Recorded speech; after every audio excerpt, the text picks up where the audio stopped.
See if this thing's even streaming. Looks like YouTube wants to play silly buggers tonight, eh? Let's hope not.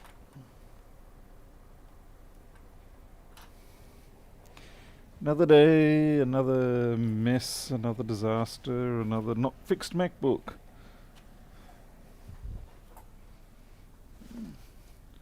Another delivery that didn't make it in time. Yay! Joys of being your own business. 101. Hey everyone. Let's see. Travis and Rustlin. Sutter's here. Hey Wayne, how's it going? Arnold.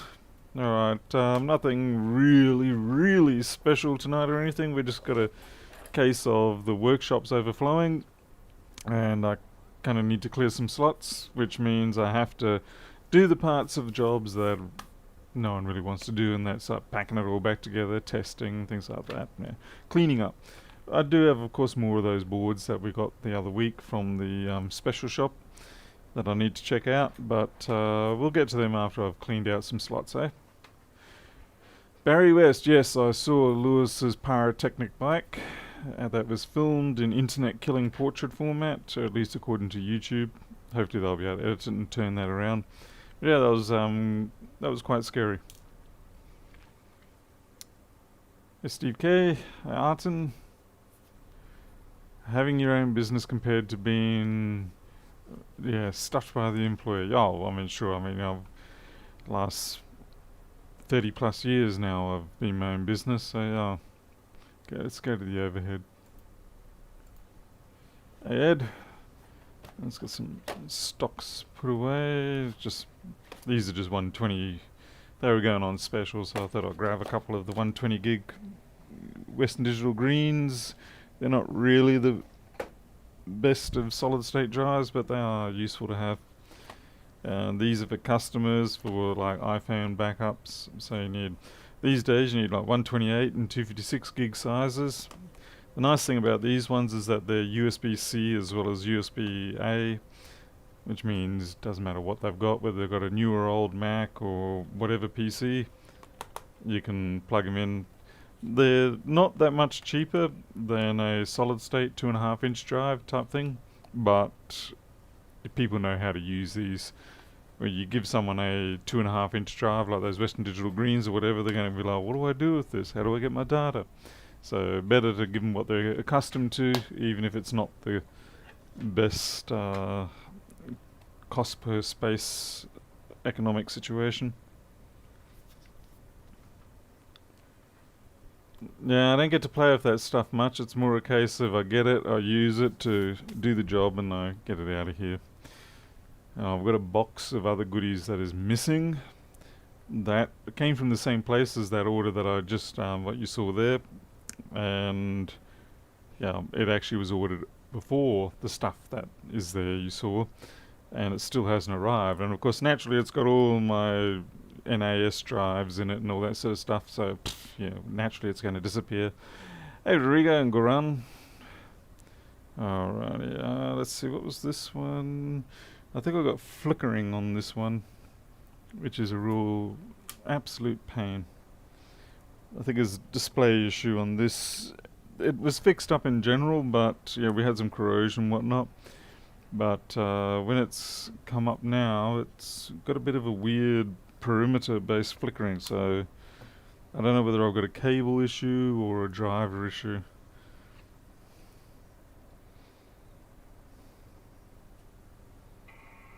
Well, at least we got a bong. Hey, Keith Windsor. P. Port Elizabeth. Or is this going to be another one where I forget where P really is? Goran from Serbia. Oh, okay. Welcome from Serbia. Ozbargain.com.au. I do mean to keep checking that. Usually I tend to go to my one supplier, or I have 3 different suppliers for computer parts usually, and I see who's pitching what for the day.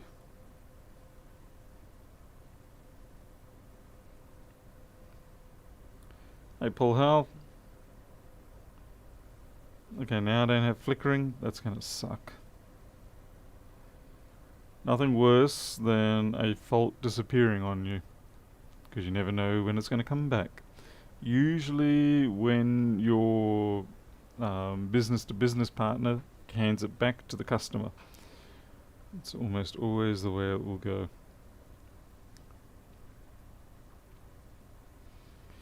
Michael-chan, hello, how are you? Reminds me, I have not been practicing my Chinese, my Mandarin lately, which I'm not good.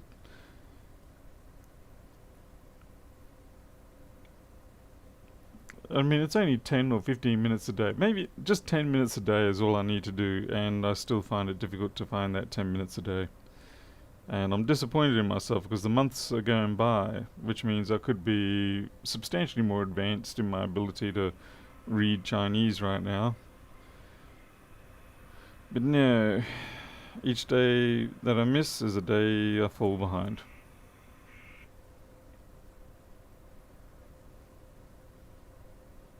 Okay, what are you doing? This is a 2015, by the way. 4924.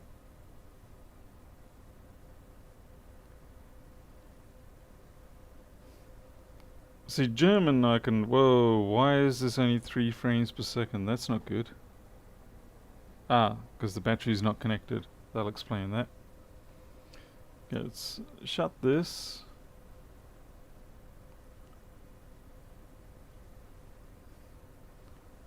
Yeah, I got my flickering back. That's weird. I don't know if you can see that or not. But there's a... all around the perimeter flickering. It doesn't seem to matter where I fold it out to. And it doesn't seem to matter if I push the cable or anything.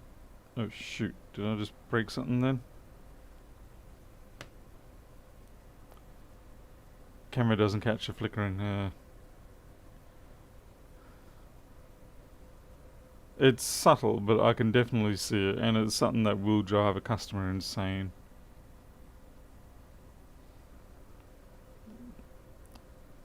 It's interesting because it's not... you don't really notice it in the middle, but you definitely can notice it on the corners.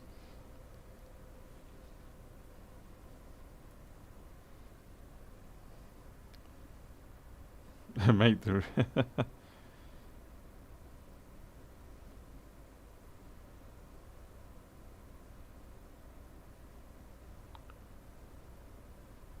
that's peculiar. It doesn't seem to be doing it now.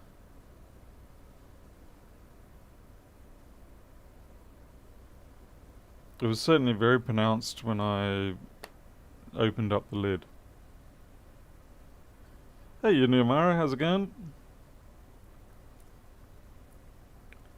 AJ, well, I guess you can always watch this now.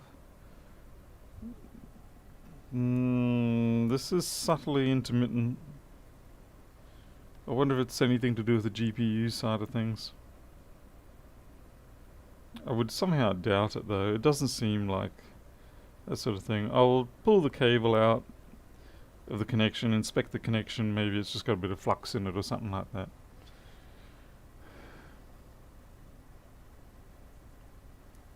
It's not a stage light effect, no. They're a true external test. Well, I've got another screen I can even use.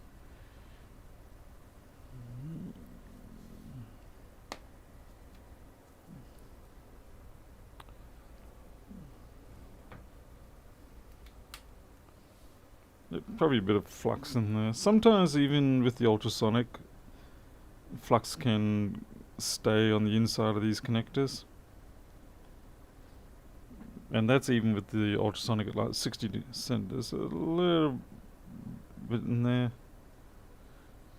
I run the ultrasonic at 66 or so. So it's certainly not cold.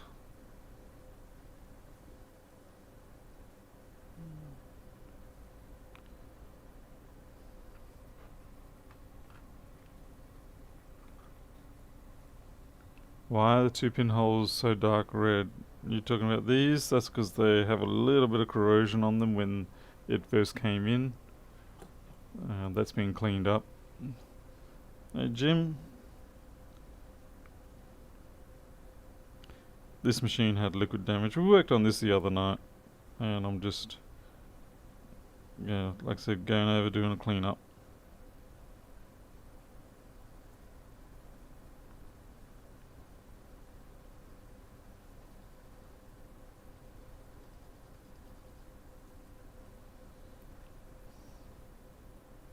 Flickering can sometimes mean inadequate capacitance on the backlight driver.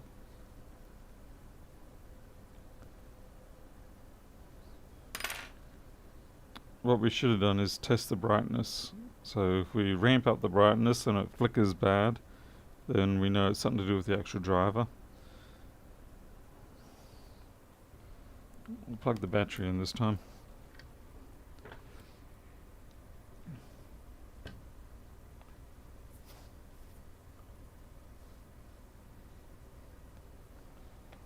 No, this isn't the lightning one.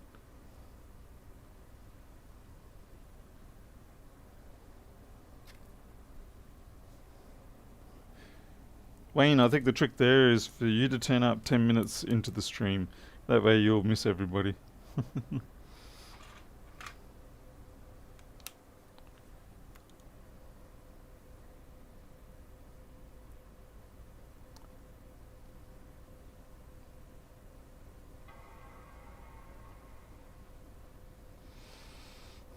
See, now Wayne has caused a Wayne, you've caused a Dave Jones effect now, whereby when you complain about something, everybody is now going to do exactly what you complained about.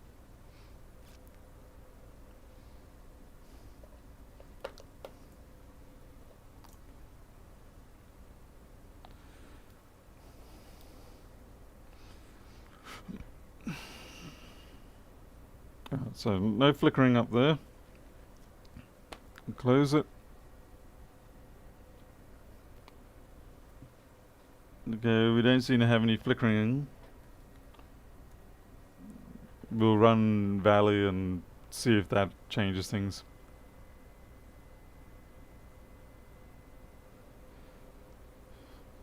B-Dog, I don't remember doing that. But then again, I was more of a foreigner in South Africa.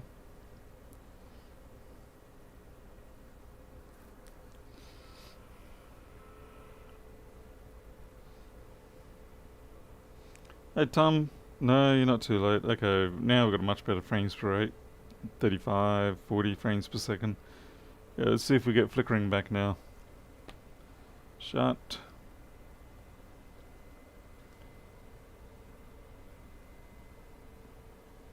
This is now the paranoid phase, where you look at it and you kind of think, can I see flickering, or is it my imagination? Am I deluding myself? Is it really there? Hey Naldo.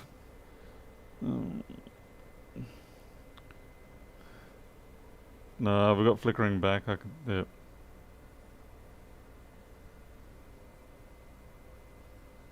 Wonder what's causing that.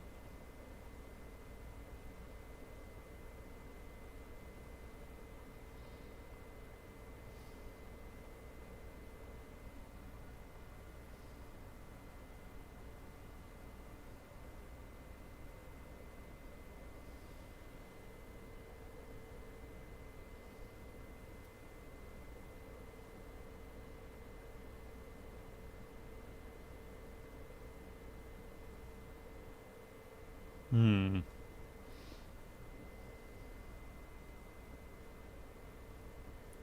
Well, I'll plug in an external screen. It's not data related, I already can tell that much. So the question is it screen or is it driver? That's what we need to know. Shut down. I'll get my spare 2015 screen. This is it, yep. All the way from glorious New York. And beaten half to death.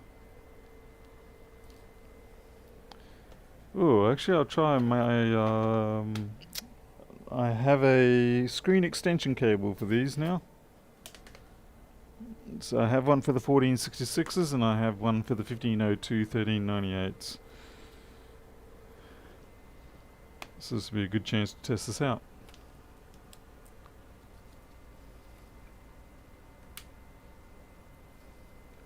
Give it a good hard hit. We're doing percussive maintenance now, are we?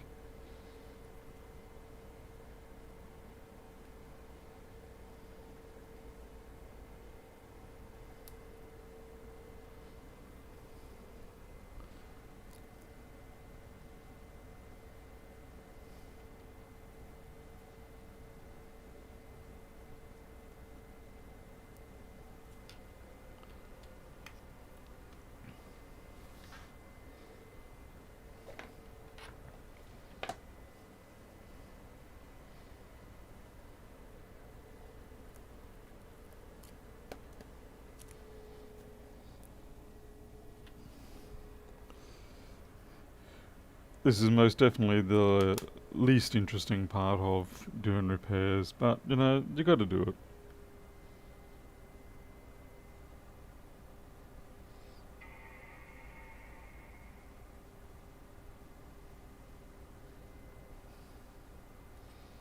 Okay, well, the extension cable works.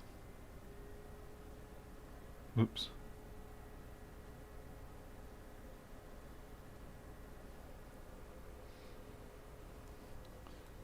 It's pretty neat. Nice having an extension cable that lets you use the external screen.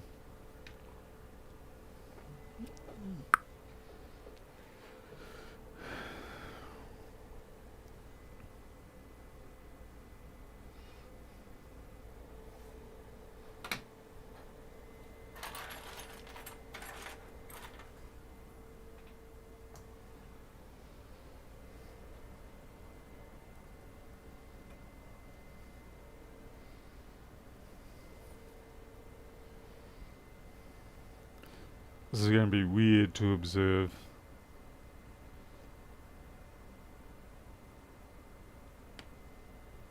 So my Chinese supplier sent you a new iPhone box sample covers 5 to 8 thin and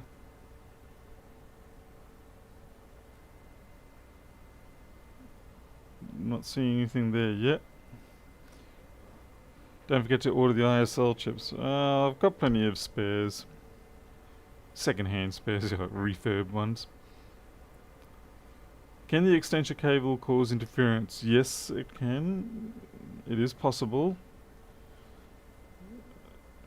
That's pretty rock steady, actually. We'll do it one more time.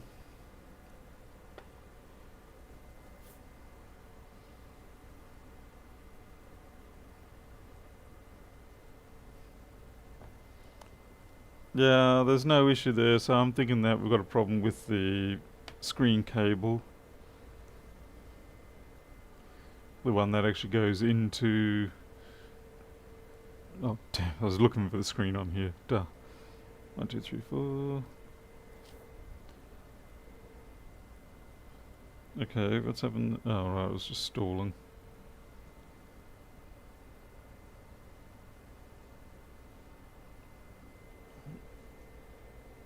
Okay, the whole thing is stalling on me.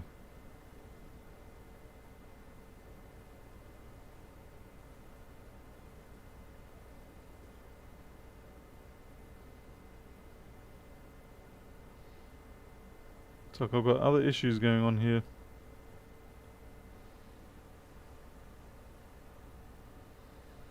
It's not a FlexGate scenario that, I mean, yeah, you're talking about the 2018 or so machines or whatever, but that doesn't apply to these ones.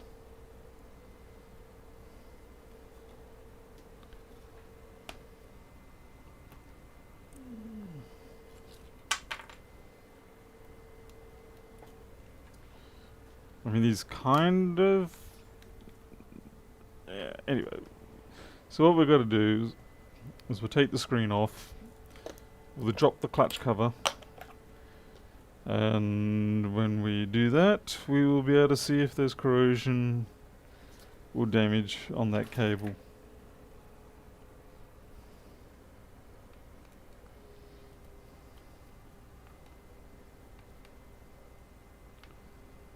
Cable in general, yeah. Well, it may not even actually be the cable, it could be the connection on the inside of the screen too. But I get your general meaning. The downside of this is I've got to unclip the Wi-Fi, I think.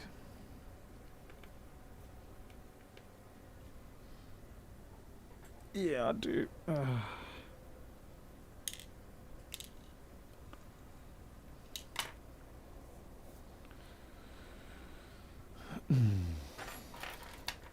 And the camera.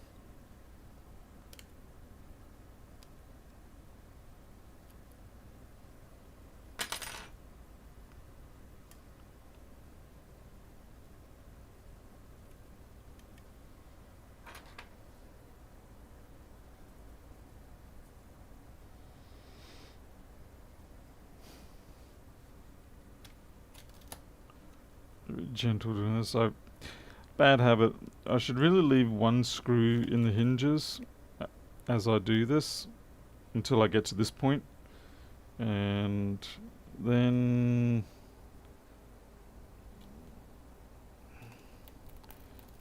wow, that's some very nasty sounding crunchiness in there. No, I just realised I've forgotten to take off the little side braces.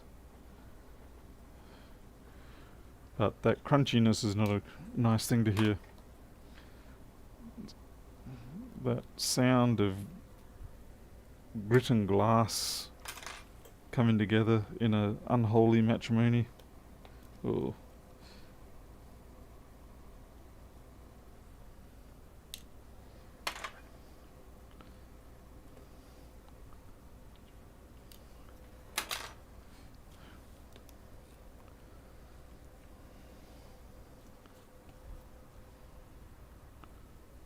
Something ugly going on in there.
Takes a little bit of time to get this Wi-Fi antenna section off, but it's not too bad.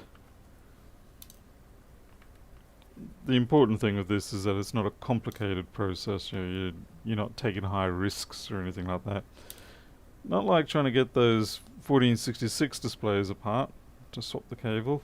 That wasn't...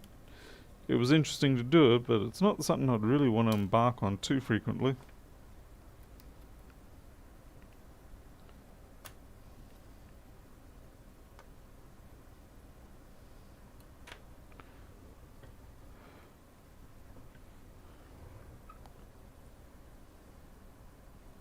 Damn, that looks pretty pristine, to be honest. Okay, did that piece of crap come out with it, or was that...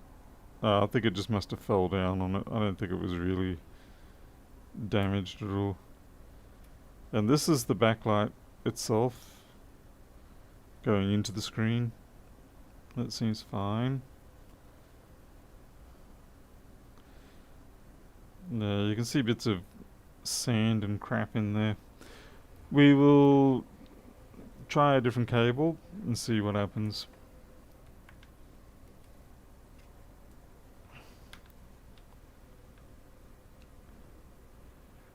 ATV, from a hobby point of view, would you recommend C++ or Python?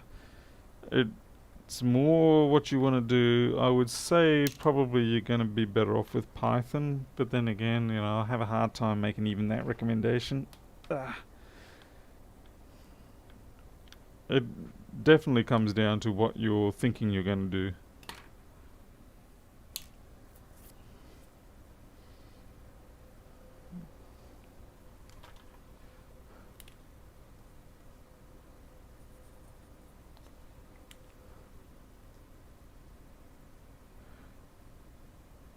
Can you try extended cable right there without removing the old one? You mean like plug the extender straight into here? The only thing is I don't know if they change any of the pinouts, like if they maybe change pin 1 on here to pin 17 on there or something. So it's probably a bit of a risky move.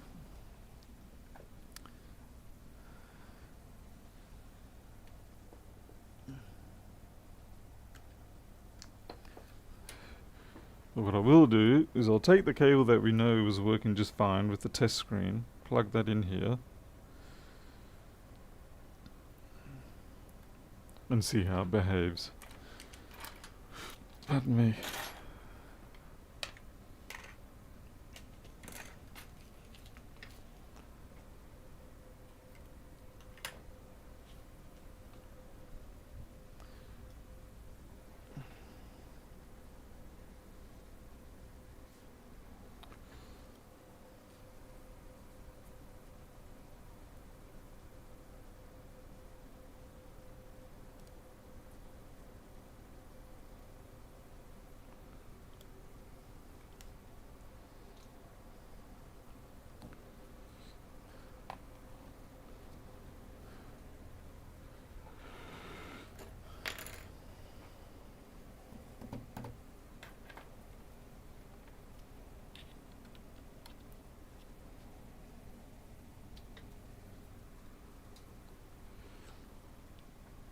No, I wouldn't like to try to make my own extension cable with these sort of things.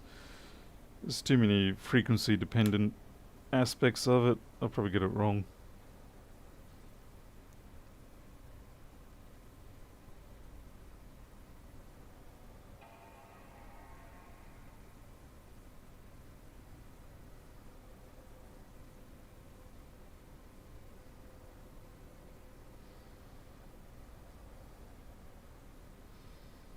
Interesting.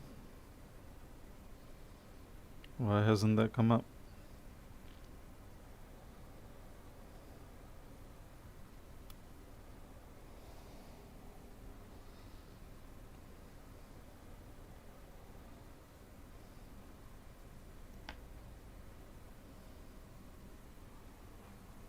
It's not energized. I mean, no, you can't really tell with these ones. Did I not plug that in right?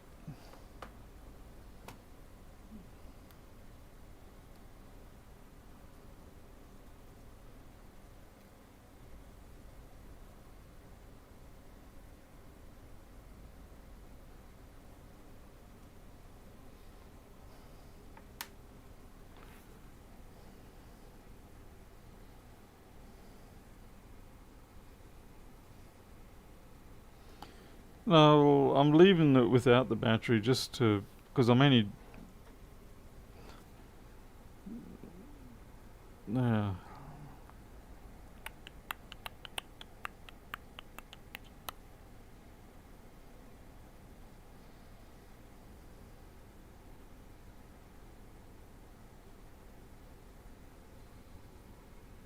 Cannot think of a technical reason as to why this would not show up.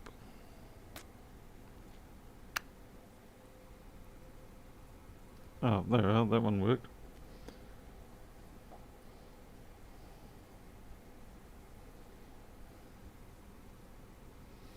Now I'm going to be wishing I put the battery on there. Actually, I'll do that. Oops, stop that. Battery in. Hold down the option key.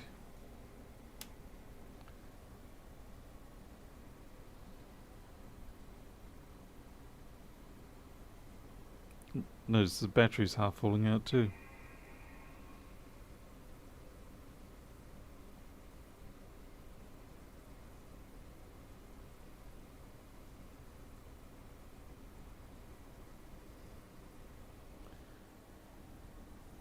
There's something squirrely going on with this alt key. So it should have brought up the boot list, but it's not. So we'll give it another minute or so, see if it automatically gets to where we want it to go.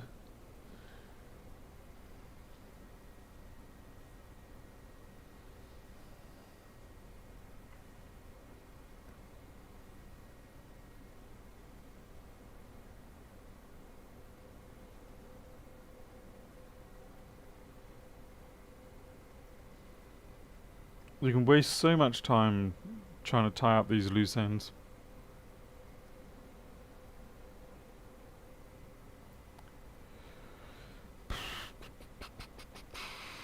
Hey Greg.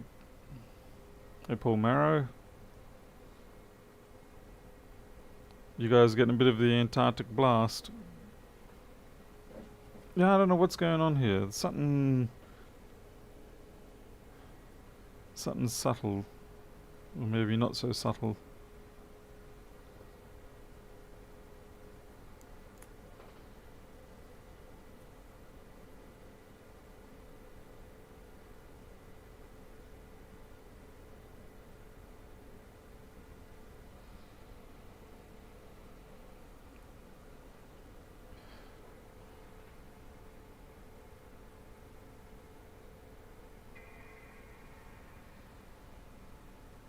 Loose LCD connector pin? Maybe.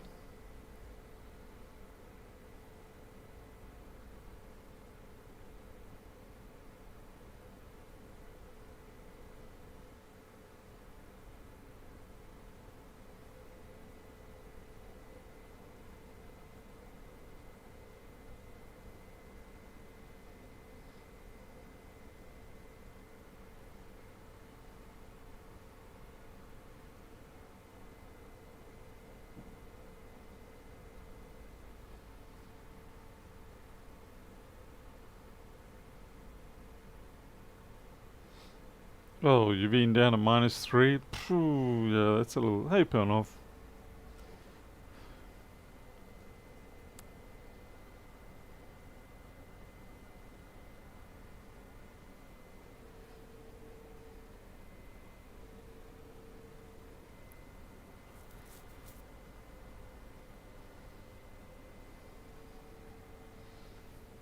Now I gotta find myself a magnet and try to remember where the... Where is the screen detect on this? I guess we'll just wave the magnet around and hope for the best. Right, we found it.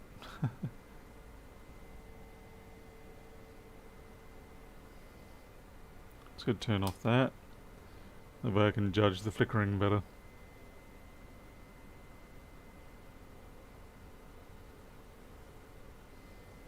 Hey, that did not come back up.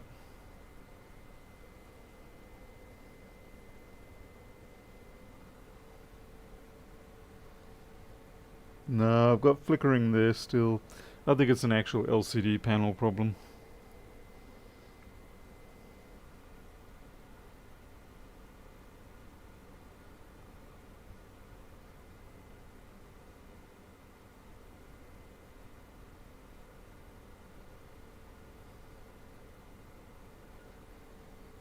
Yeah, it's definitely flickering there.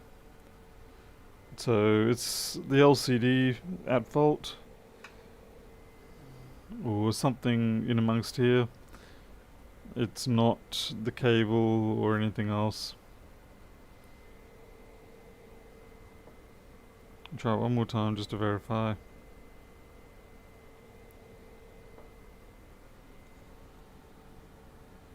Yeah. The flickering is subtle, but once you lock in on it, you can't avoid it.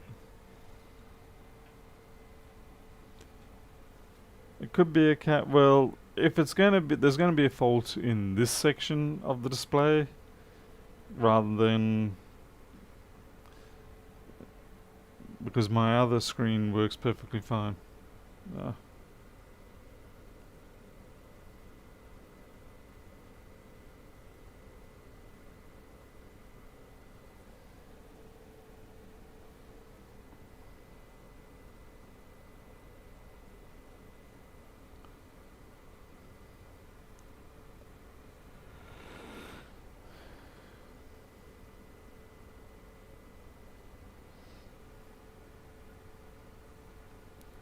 We're damaging the LCD area, yeah, exactly. Yeah.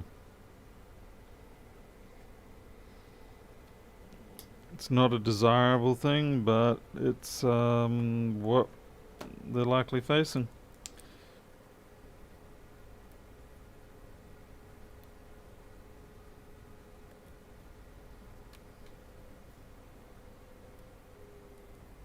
Fun thing is I'm going to have to now check with them and say, what do you want to do? Because the problem is I've already fixed the board, but they're going to notice the issue with the LCD. It's always a drama when you do fix something only to find that there's another fault that really isn't your fault per se, but you're probably going to either not get paid for the repairs you've done because the customer gives up on the job. Yeah, it's just a bad habit of not going well. If we're lucky, there might be some corrosion on here, but I don't think we are.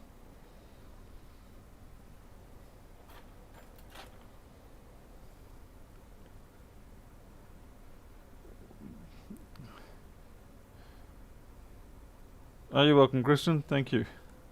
Hey, Ratmole. Make sure you mention. Oh, yeah, yeah. And yes, you're right.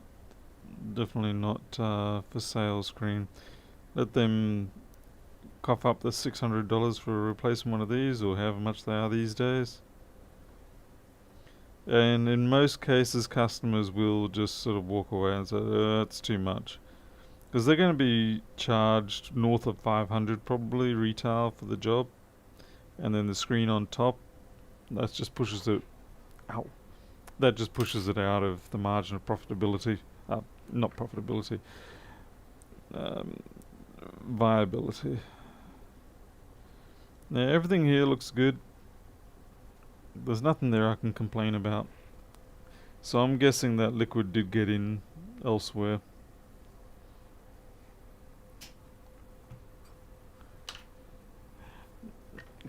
Arnold, we have in the past folded back this control board on the LCD, and it's an interesting process, but not really worth doing.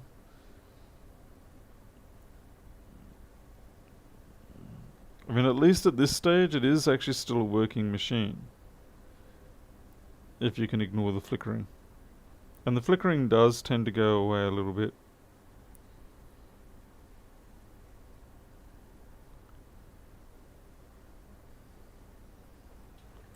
So it could be one of the LEDs is a bit dodgy or something like that. I don't know.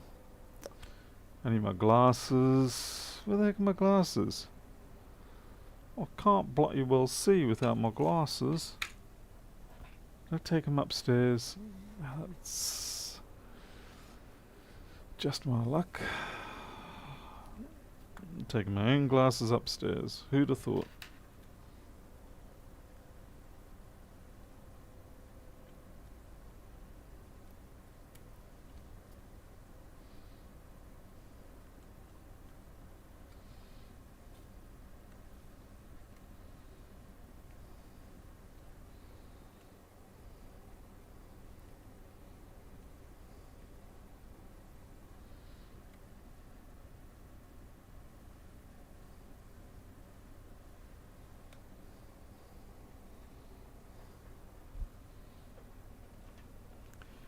Yeah, I need a set in every room. Yeah, agreed.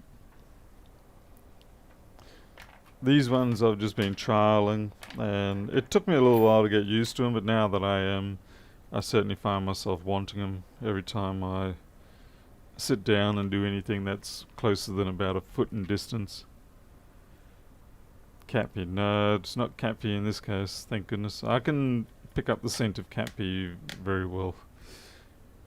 Far too trained on that one.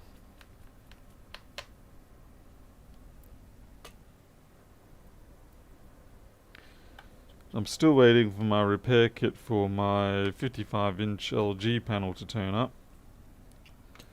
Goodness knows when that's going to happen.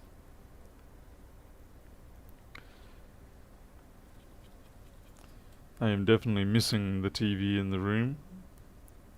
Particularly because we used it a lot just for an ambience setting. We just put some 10-hour long ambience music or something like that off YouTube on it.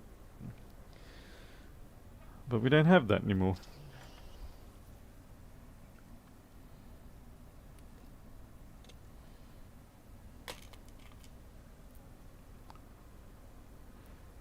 I don't think it was in this case, but yeah, that's always a concern when you see something like a FedEx plane go down or a truck catch on fire or something. You sit there and you go, was my package on that? Because yeah, that's all you really care about. So,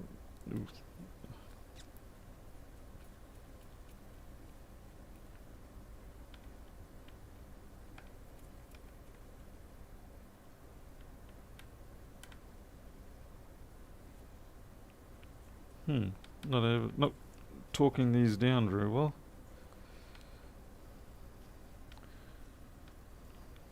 Wow, there's a lot of play left in that one. Okay, that one's good.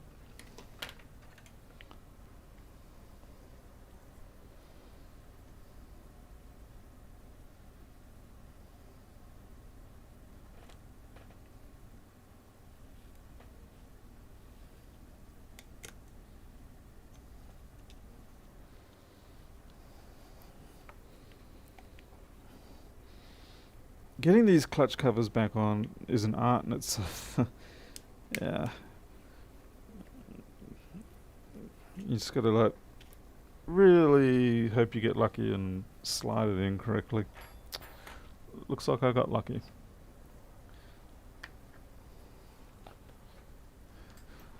So tracking location, last location, bottom of the sea. Yep. On fire. No longer on this planet. Oh, there, like I say, phase transition in process.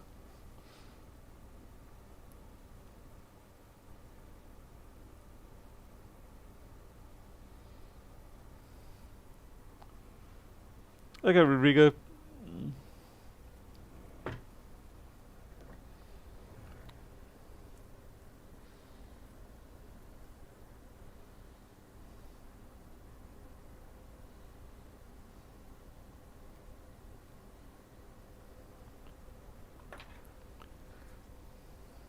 I'm just going to push this little end cap in. Some people leave them off. I suppose, yeah.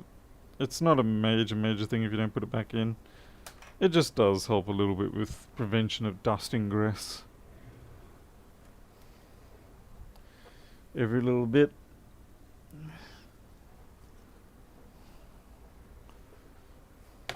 Oh, don't do that.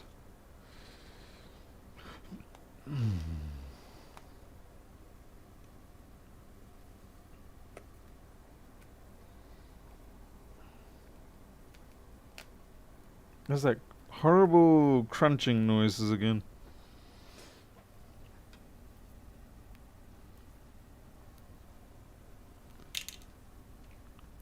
We're going to put in our one hinge screw. And this way at least we can then close the display down, bring the hinges with it without risking alignment or misalignment rather. My biggest fear is always accidentally putting pressure on the glass of the display and having that glorious moment where you hear tinkle, tinkle, tinkle, pop. and then your bank balance follows soon after.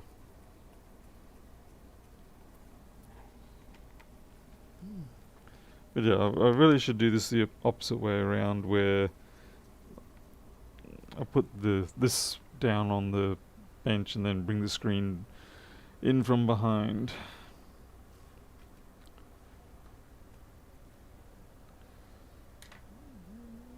Okay, that should do it. It'll at least let us do this, fold it down, then we loosen them up again, align everything.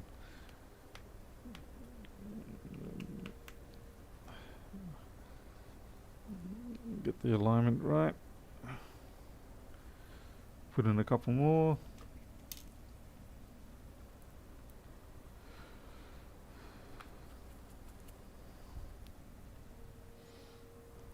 I've got a package at the moment sitting in Melbourne the last 2 days, just at the airport. So, what are you doing, package? And I've got a bunch of 1708 decks that still supposedly have been sent, but information has not yet been updated. Information pending. Information waiting. I got packages that are awaiting departure from international airport in China, wherever. So yeah, everything's been stalled.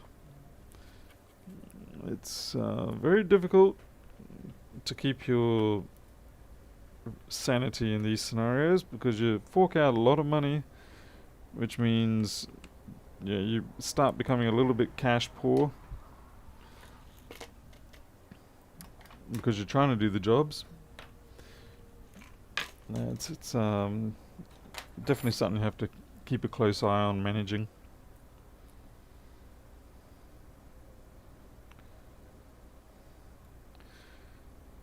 Being cash flow poor as a small business is a very dangerous thing. At least when you're a big business, you can sort of just, I'm sure they just sort of like, let's just borrow another billion from our friends and get us through this situation. Let's take it from the pension fund or something. We'll be right. We'll make that back up, no trouble.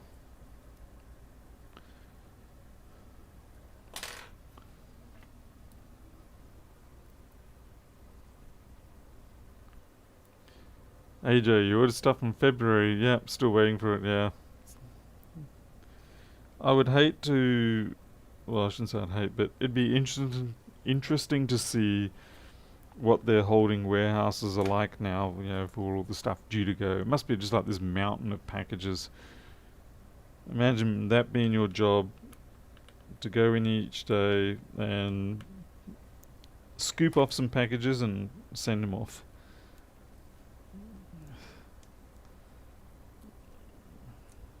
I'm sure it is very much a state of disarray these days. Okay, why have I got these screws here? What are they from?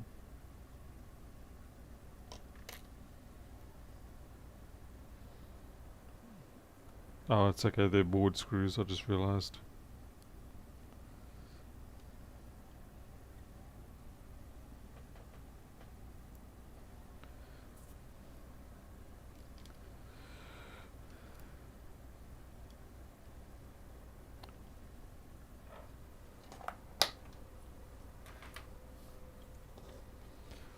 Hey, Lita.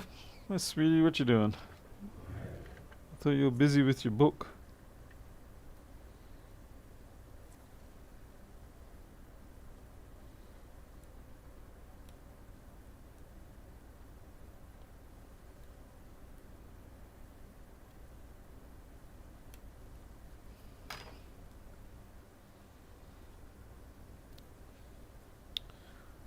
Damn it. Supposed to route that under there.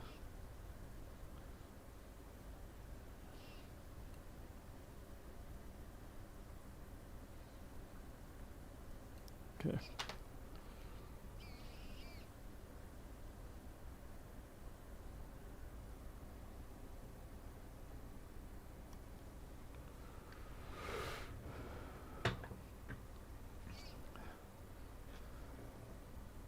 Spare parts, yeah. Doesn't bother me too much when it's my own boards, but definitely gives me Strong pause for thought when it's a customer machine.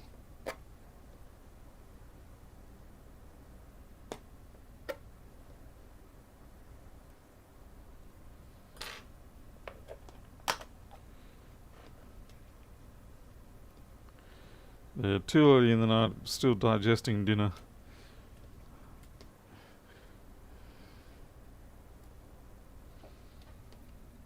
And dinner was a little hard to digest tonight. A little bit excessive serving of guilt in it.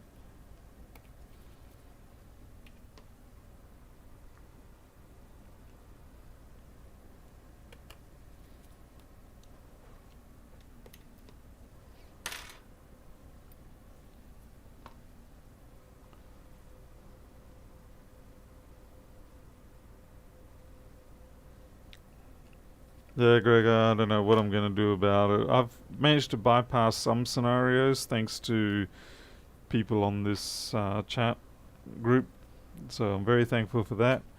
But there's also a lot of situations that I'm still dealing with where that just hasn't been able to happen.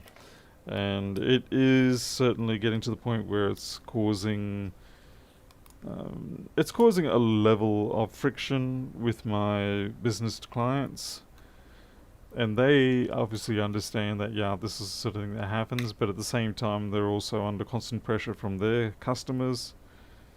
So it strains relationships, that's for sure.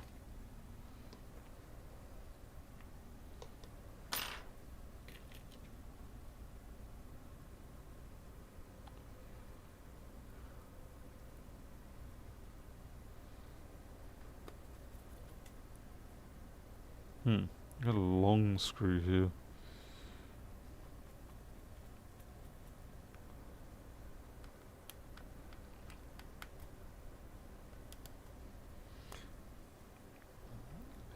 Alright, sweetie, they're all just weirdos. Just ignore them.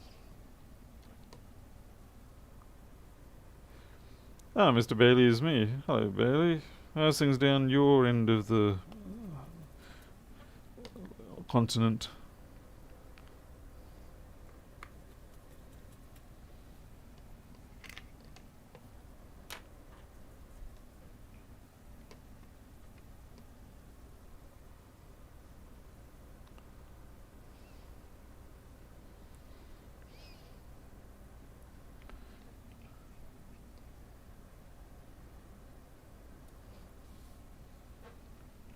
Oh great, I seem to be missing one of the adhesive pads. No, that's just what I want.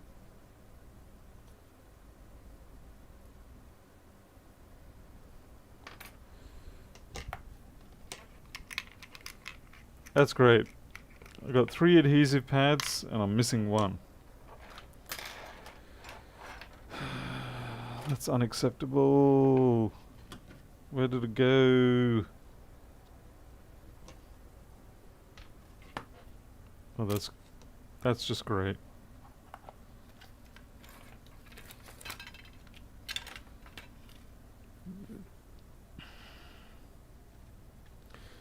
Wonder if there's one I can steal from somewhere. I know they're not super critical, but at the same time, if it came in with it, I want to send it out with it. It's that simple. Unless it's corrosion and board damage, in which case, no, I don't want to send it out with that.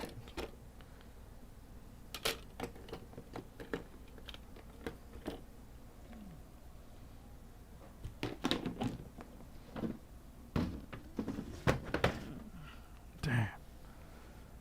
Surely I've got another one lying around somewhere.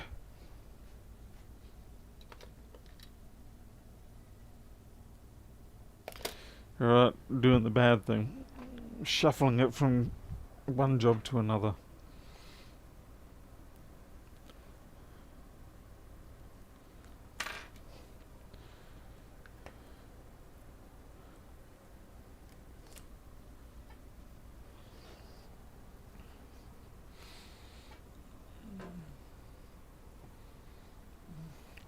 No, they're not doubled up, that I can tell. No, they're definitely not doubled up.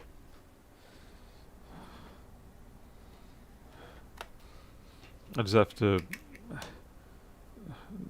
do the screws off screen because there's a sticker on the back that I'm not sure if the person wants me showing.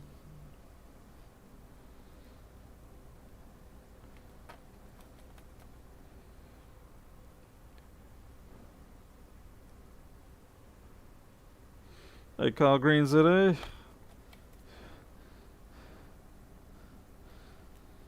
Ach, is lekker, danke. En jou?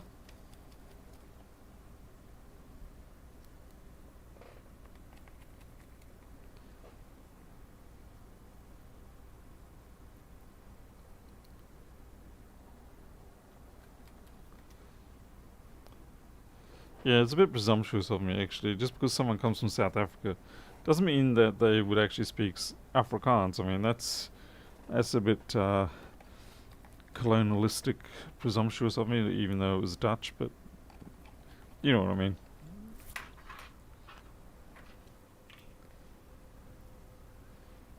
Well, fortunately, Carl Green does know Afrikaans. Good exer.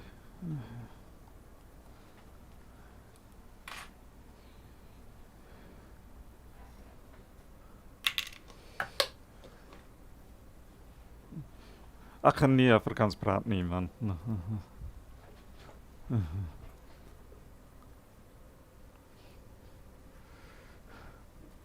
Ek is maar salty, maar praat lekker in Afrikaans. My Afrikaans is pretty bad, really. It was never great to start with, and 20 years on, it's certainly not gotten any better.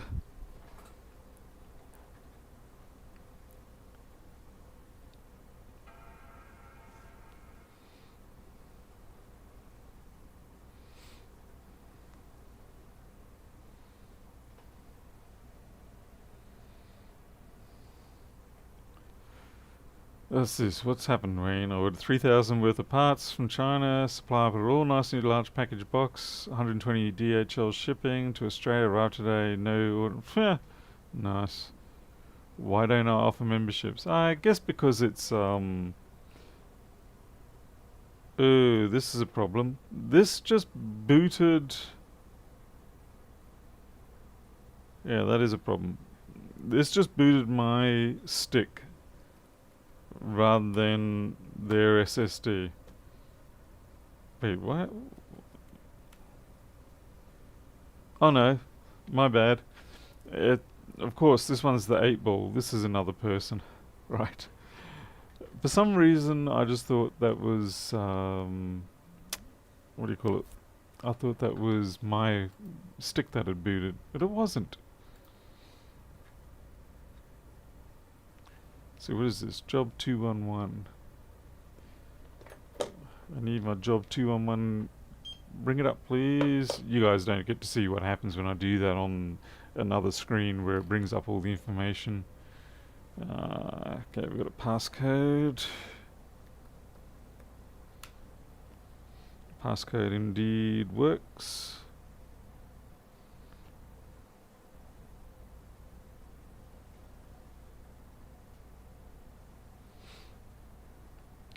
Hey, we're on stamps. Alright, everything looking good here. Shut down.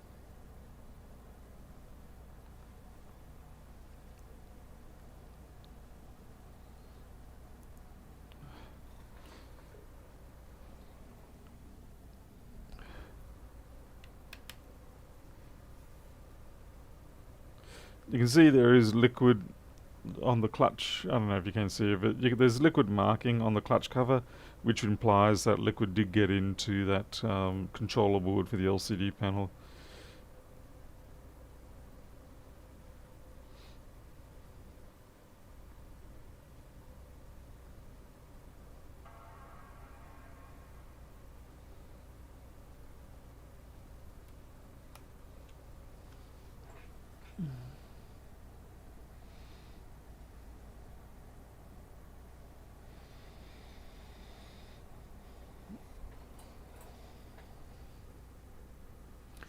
Mostly I hope that my NAS drives arrive tomorrow because I'm kind of pushing my luck with one of my servers. I know that I really need to move everything to a new set of drives, and yeah, instead of doing proper RAID and stuff like that, I just tend to move drives out periodically and clone them to a new one. I got to sneeze. Wow, that was a spread event. Keyboard tester, what? Oh, I'm already in that directory.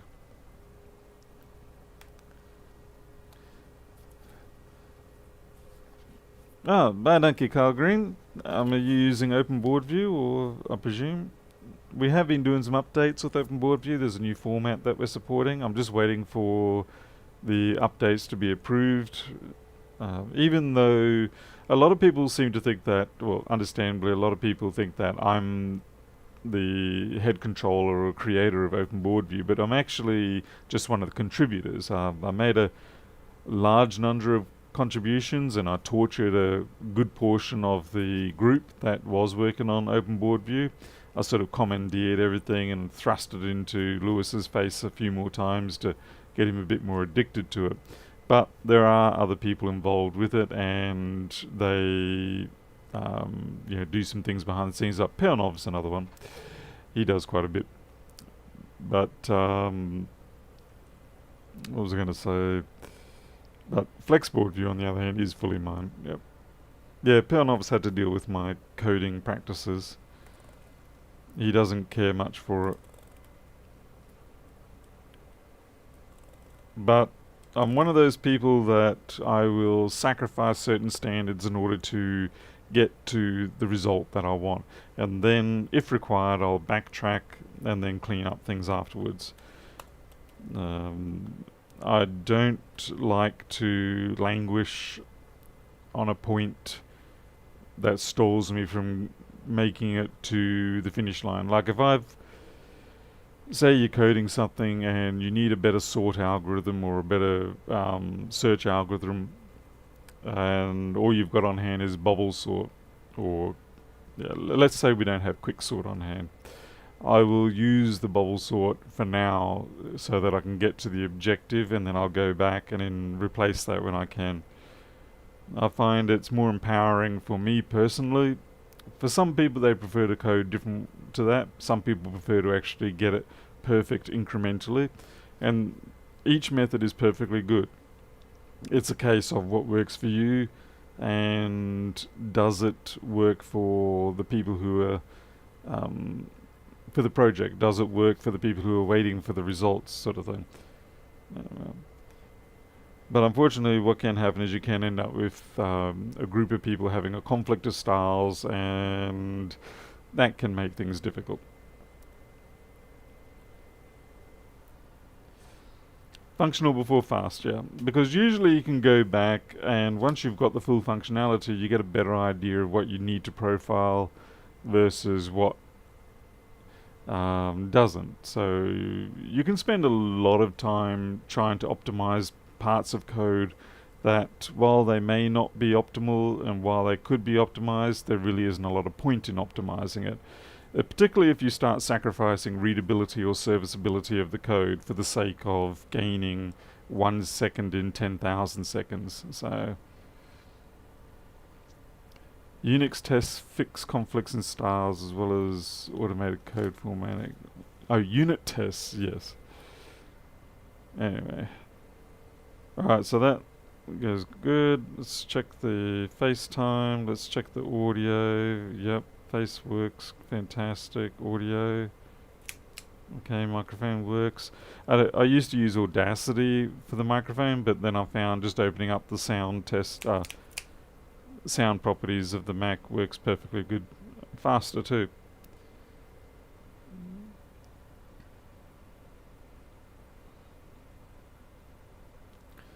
What is proving a little bit more complicated now is because Flexboard View has had quite a lot of updates done to it. The code base for Flexboard View, just the board viewer program, is around about 2 or 3 times the size of what open board view is now, and there's a lot of extra fields and structures and all sorts of things built into it now that open board view doesn't have. So when I need to backport a new file format over to open board view, it can be a little bit tricky because I've got to cut out a lot of things or sort of roll back things.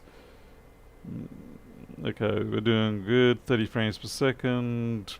Temperatures are within normal sort of scenario. Hey, James Ewing.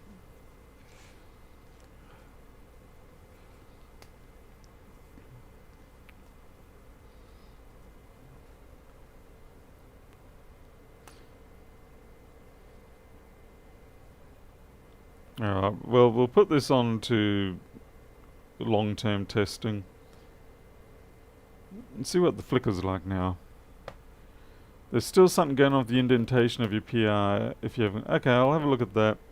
I'm not sure what's going on there because when I look at it in Vim, it seems to fit with the existing style, but clearly there is something going on there. Also, the read macros seem to redefine even though they're already present in the bed file. Okay, I'll have a look at those two. So Pernov is the person that smacks my fingers when I do things wrong. I don't know how he put up the C code I produced originally. I commend him for that, definitely.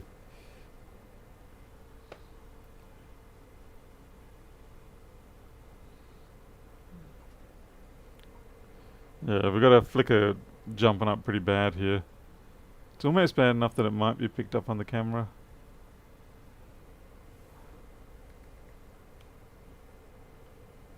No. Oh well. I'll definitely have to put a big fat warning on this one. Let the customer know.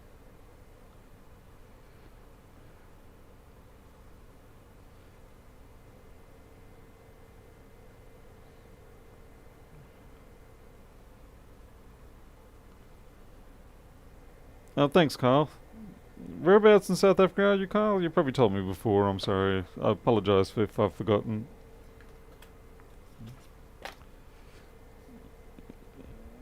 Right.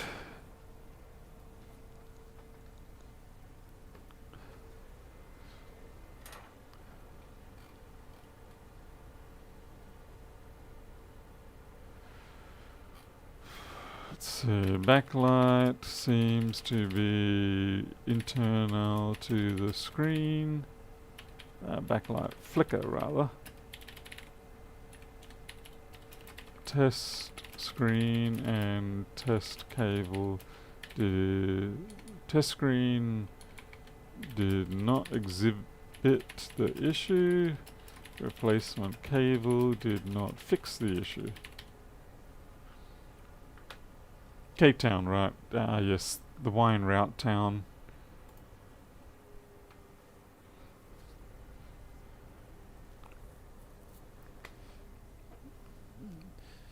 I didn't really get to spend a lot of time in Cape Town myself, but it was always good to get down there. I'm trying to think, it was the Commodore Hotel that I would do work down there with. Down on the wharf or the waterfront. Okay, we've got our next box of bits to put back together. Yeah, Paul, I see that. We've also got some fight going on here tonight. So it looks like Townsville's decided to invest in its COVID-19 starter package. We're going to have the big fight with the people getting exemptions from the quarantine, and then we're going to have the V8 cars. Yep, it's going to be great. In a few more weeks, Townsville's going to be just like its big brothers in Brisbane and Sydney and Melbourne.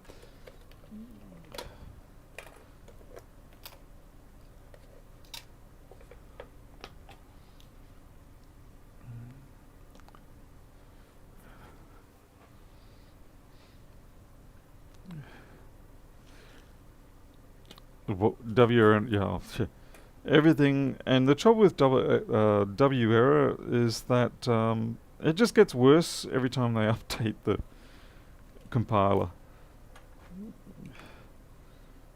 I mean, I like to try and fix any errors that do come up when you're compiling, or even just warnings, I should rather say. But you put W error on, and sometimes I find that you actually start coding in a way that is more detrimental to the functionality of the code, simply so you can shut the compiler up. Hey, fixing things.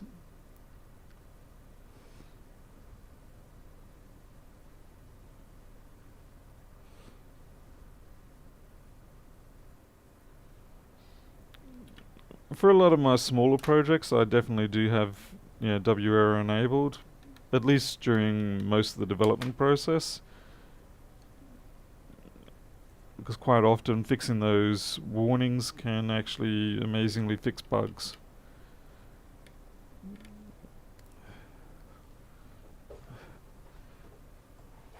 What's this? What map are we talking about? How's this BS gov with YouTube, VPN? I really don't know if it's going to have any effect on what I do. I haven't been able to see any inclination that it would. Yeah, pedantic can go to hell.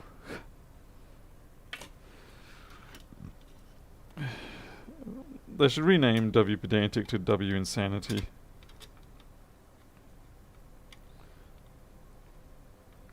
I wonder how many people can write a hello world program the first time and not trigger any errors. Because there's always a certain degree of subtleties that you have in your coding that you don't realize until you get prompted by the compiler. The compiler says, "I'm sorry, I can't let you do that, Dave." And you're like, "What now? I've been doing this since 1988. And it's like, that's precisely why we can't let you keep doing that.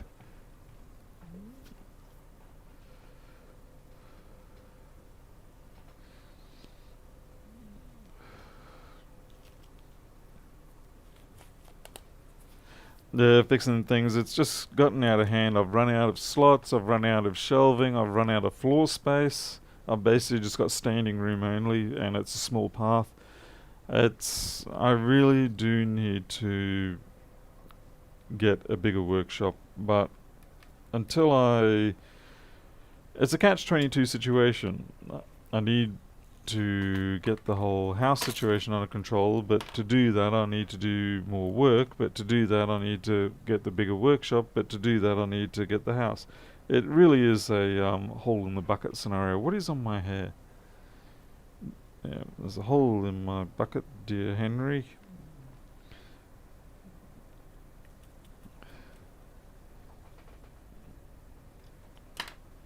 And it's extremely frustrating. Hey, newsboy.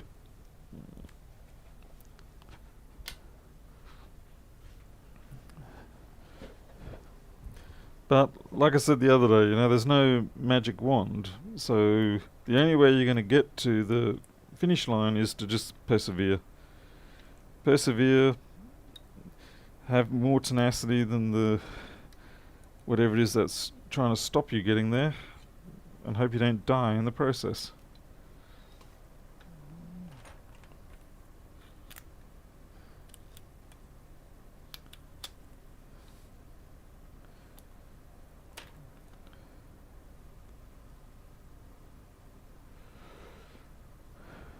No, Carl, you're fine. We're not really a, what do you call it, pedantic topic place here in most cases. I see that there was a ruling on the Epic versus Apple thing. So that's going to be the next fun thing. I think the judge pretty much did a reasonable ruling there. I think it was right not to block the Epic, the engine that they're using. But I think that was also a typical legal strategy where they make a really broad bunch of claims and complaints, knowing full well that most of them are going to get cut back, but then it leaves the defendant, or is it the plaintiff? I don't know.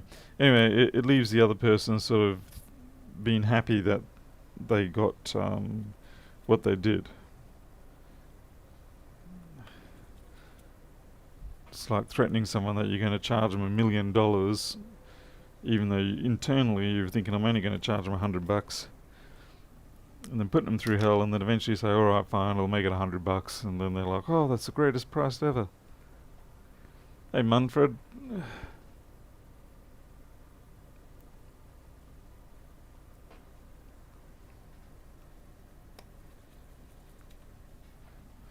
So yeah, certainly no shortage of legal strategies going on.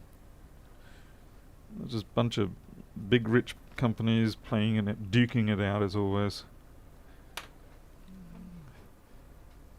Yeah, Kenny, I saw that. I saw the video of Lewis's bike doing a 4th of July event. That was pretty brutal, really.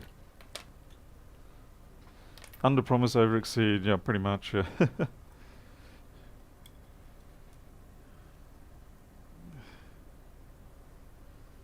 So you end up, in the end, with what you wanted, but it was a more guaranteed outcome, so to speak, by the fact that you changed. Yeah, anyway, you know what I'm talking about. Can't think straight while I'm putting all these screws into the board. I believe it was the battery. One of the cells decided to go wrong, so I don't know exactly what happened.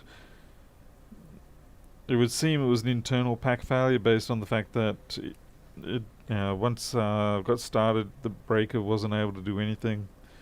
I'm not sure, really. It's going to be speculation for quite a bit. It was certainly quite frightening. It would have been for them. Thank goodness they were in the lobby when that happened. Otherwise, there probably would have been a bike flying out through the window from whatever floor that Lewis lives on.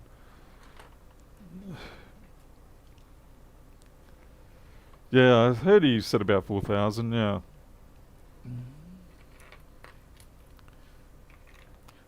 Yeah, from what I could see, there were 18,450 cells or something like that in there. Something like that, I don't know.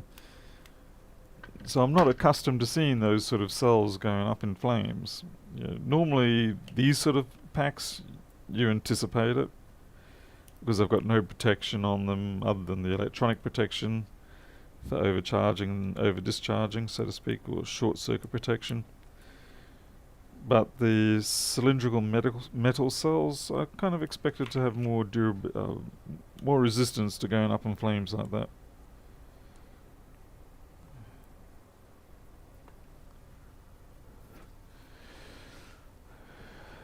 Well, Christian, yeah, I mean, it's just not a normal thing, though. I mean, it's kind of like petrol cars. Yeah, petrol cars are always in crashes, obviously, and most of the time they don't go up either, but every now and then they will.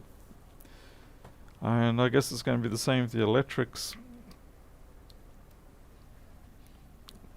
And at least they do put quite a bit of effort into trying to prevent such events.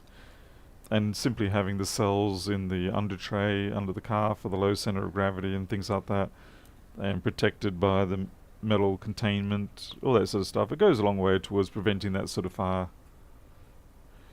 Yeah, the Ford Pinto is a good one. Yep. Ram it in the butt and watch it catch a light.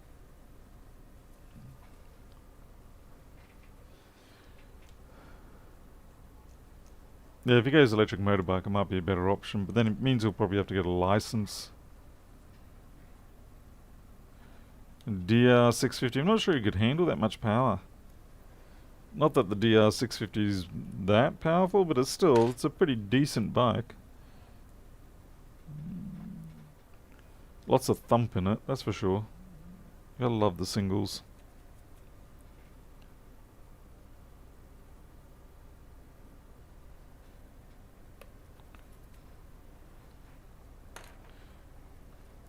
I think if Lewis is to get a motorbike, I'd say 150cc would probably be a good starting point for him. Especially these days. I mean, The 150cc bikes you get these days are impressively powerful considering.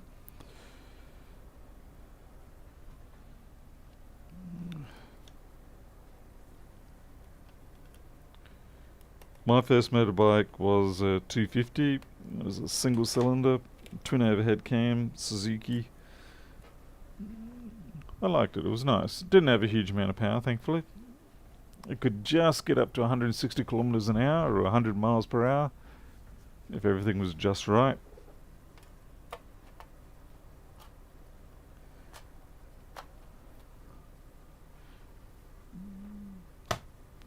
Can you fix a Commodore 64? I've never fixed one, to be honest.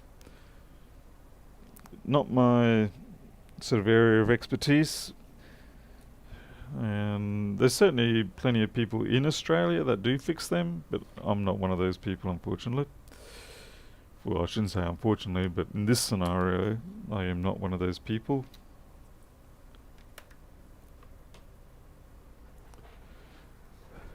Johnny Torres? No, we don't speak Espanol here.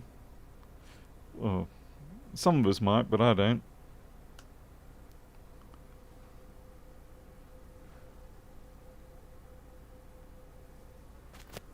Ah. Trouble is, Lewis doesn't like petrol-powered vehicles. He can always get himself one of those zero motorbikes. They seem to be quite good.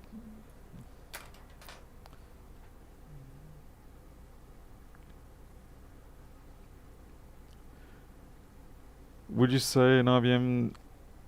I guess it's something you have to try, Jared. Some people really do not like them. I love them, absolutely love them. They're a fantastic close support assault weapon, and you can actually type on them too. So, yeah, I would invest in them. I've got IKBC keyboards. These ones here. They're cherry blue switches, and they're okay, but they're definitely still not a Model M. So I would definitely, if shipping wasn't so expensive, I'd be getting some Unicomp ones.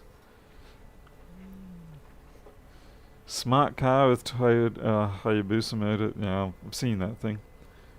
It's hilarious what they do with the motorcycle engines. I've seen a V8 made out of a pair of Yamaha R1 engines. That was quite some engineering.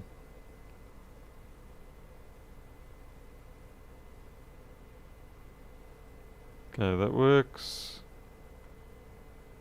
This is the process I'll just go through anytime I rebuild something. Okay, that works.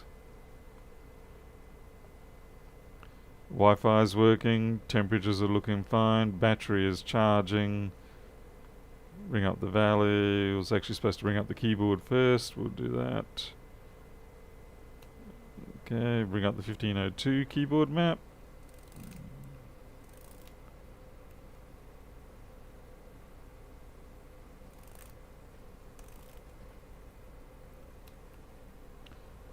Okay, that's all good. Everything passed clear and proper there.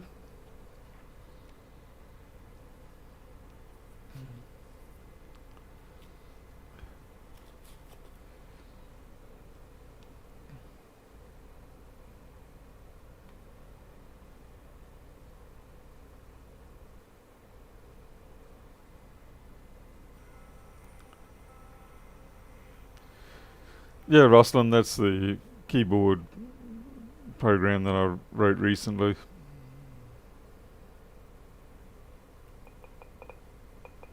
Okay, that's working. Brightness adjuster's working. Everything looking pretty good. Frame rate's a little lower than I'd expect, so I'm guessing this is an older one. 2013 or something. Interesting. 2.4 i5 system report. Why doesn't it give me the year?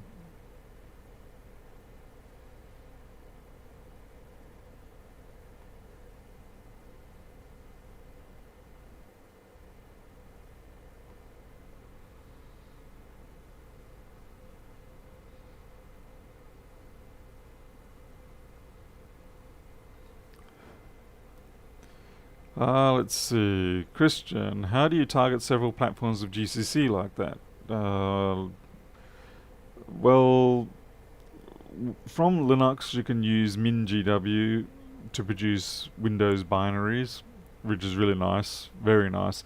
In fact, when Pilnov set up the MinGW cross-compile system in Linux for OpenBoardView to let us produce Linux Windows binaries from Linux, that really accelerated the development of OpenBoardView very quickly. It was an excellent move to be done. You can still use the Microsoft Visual Studio in some cases, but I found being able to just develop on the one platform Linux and then build for Windows and Linux was great.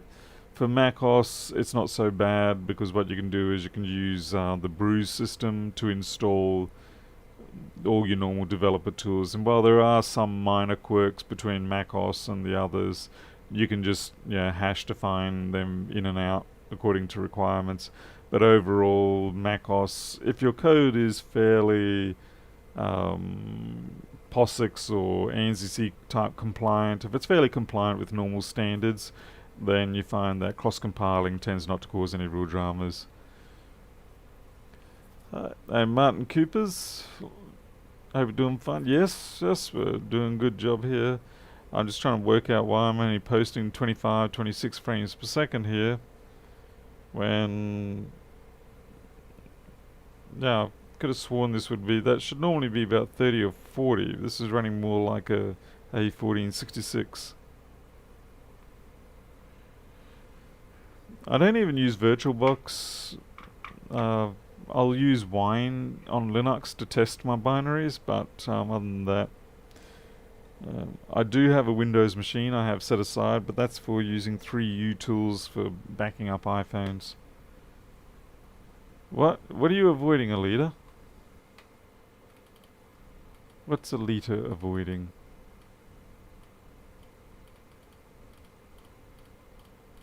I think Alita must have accidentally put my name in something else. It's just talking to a different Paul. Typical, eh? I'll turn my back and she's off. Okay, so yeah, this is an earlier year. This is not a 2015. So having the lower frame rate's probably actually okay.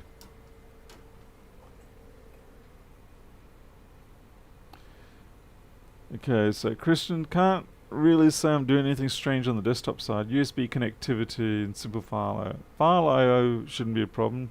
USB connectivity can be fun. There is libUSB, but I'm not sure what state that's in, so sometimes it does make your life really easy, sometimes it doesn't change a damn thing. Milo nipped you in the butt. He's definitely well and truly back to his normal self. Glad it was you, not me. Was he hungry or what?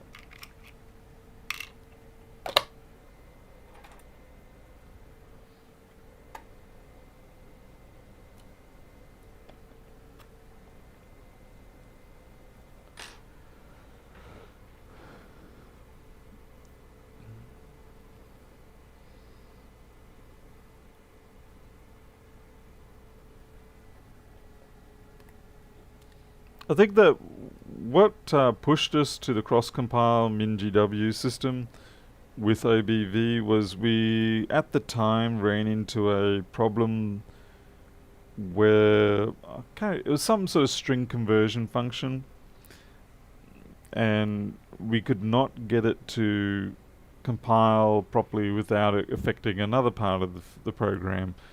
And it was sort of like we were having to choose between which way we wanted it to fail rather than actually having it work. It was a fault in the Microsoft compiler itself, Visual Studio. It wasn't our code, but it was enough of a pain that we ended up doing, well, Pianov ended up doing the cross-compile option, and that was pretty much the end of it after that. Because it didn't really make any, it wasn't really to any detriment at the end to do the cross-compile on Linux. In fact, in some ways it made it easier because then we could automate the compile a bit with Travis, the system. And you probably can do that. I imagine you can do automated compiling of Travis on GitHub, but I've never done it for Windows. I'm sure Pernov has. He's done everything with these things. I'm just looking for a couple of tidbits around here. What do you... Oh yeah, you totally can be without one. Okay, Carl, thanks for dropping in. Enjoy Cape Town. I know you probably do.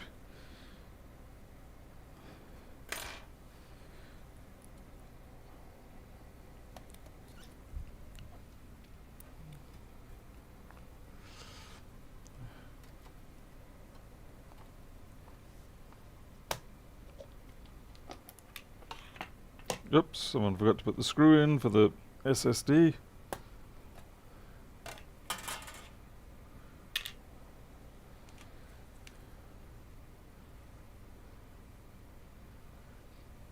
Yeah, C11 I found to be quite nice. I don't know, I haven't really taken the time to look at any new features, any subsequent releases they've had, but yeah, C11 did seem to be a nice clean up. I think the last standard I actually really looked at was, would have been in the early 1990s.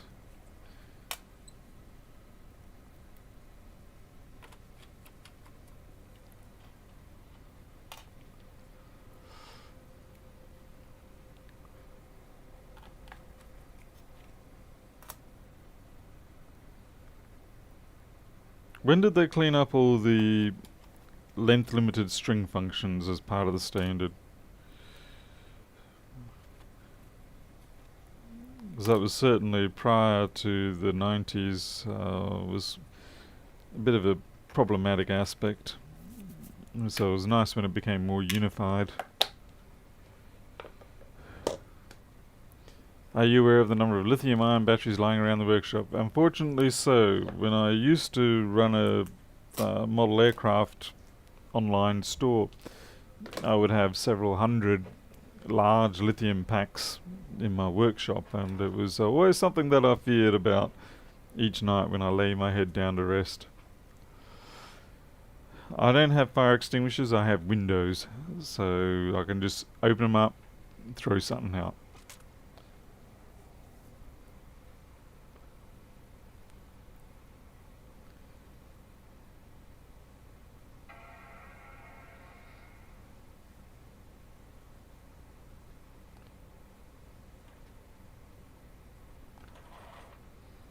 When it comes to programming, I do generally prefer to use a Linux system. I will say that IDE systems like Microsoft Visual C can be very convenient for rapidly producing new applications once you actually know what you're setting up. And certainly their editor can be a lot quicker initially to work around in compared to, say, using Vim. Even if you've got modules in Vim to help you out, things like that. But at the end of the day, we're approaching we're over 30 years now of using Vim, and I still don't know squat. But I find myself sufficiently efficient with using Vim that I don't think I would really be all that comfortable going back to an IDE. The last IDE I used would have been Borland Pascal or Borland C, back in the mid-90s, before they changed over to Delphi. I don't know what... Delphi was useful, and it was certainly a revelation, but it was also very very childish and Fisher-Price-like in the way it looked, all the widgets and things like that, particularly compared to what Microsoft offered in the end. Alright, let's find ourselves a 3115 to kick around the... Okay, where are you? Let's have a look at this one. Hello, 3115. Are we alive? Are we dead? Let's find out. Yeah, Flatlander, it is a lot of setup, but I think once you if you're invested into the system and you're producing Windows apps and things like that, then it can certainly cut away a great majority of the fiddly stuff that you'd otherwise have to do. But if you're doing if you're doing cross-platform stuff, I find that I prefer to sort of stick with a minimalized standard or something that's more likely to be portable across platforms, which is why I tend to stick around with C on Linux.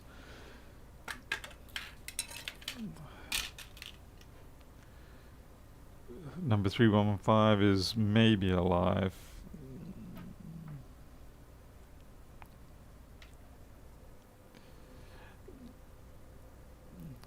It is just an editor, but then, it is inclined to also work with all the Microsoft extensions. Whereas I just, you got all your helpers, what do you call it? I can't think straight. When you sort of go, I want to create an application that does this and this and this, go ahead and set up the framework for me. Then your framework's going to be such that it's obviously going to be inclined to work with Microsoft Visual C. Wait, we haven't even plugged in our chipmunk. And the chipmunk says, nay, we are not, I was going to say dead, but we are dead. A chipmunk says, no, it's not working.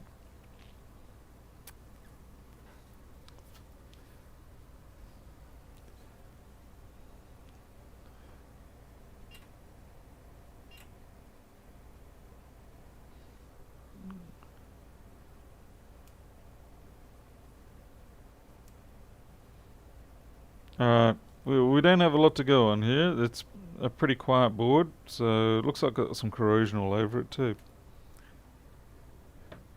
I don't have a barcode for the bottom on this one.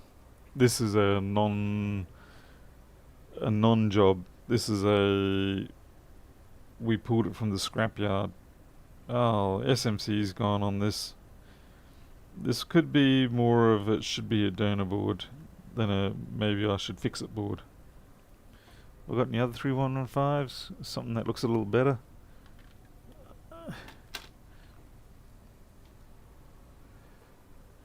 Chipmunk could be dead, yeah, that's always a possibility. It is actually something you have to keep in mind. What happens if your USB portion of the circuit is dead? And oh wow, that's puke. That's really puketronic. It looks pretty damn nasty. At least it's just on the input circuit. It's not like around the PCH or the CPU or the CPU regulator or anything like that. It's gnarly, but it's on the input and it's on large components, so you can clean that up. Yeah, invest in 15 minutes. Maybe we should try that as a new technique. 15 minutes or bin. There's a couple of USB. What is that? No, that's Firewire. Right. Displays, Cactus. SMC's in decent condition. It's probably got a few too many issues on this one. Yeah, I think this is really more of a donor part one. I bet just put this computer back in the right slot. 231.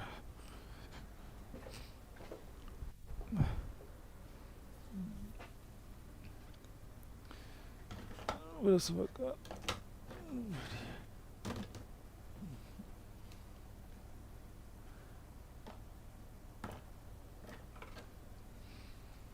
What do you...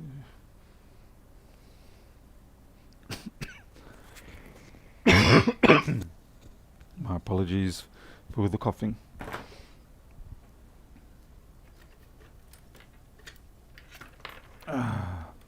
Losing track of my boards around here again already. That's the other trouble, is when you're rushed to get jobs done, you tend to disassemble them, drop them, and run for the next job, and that's not a good thing, really. Yeah, this is a 2850.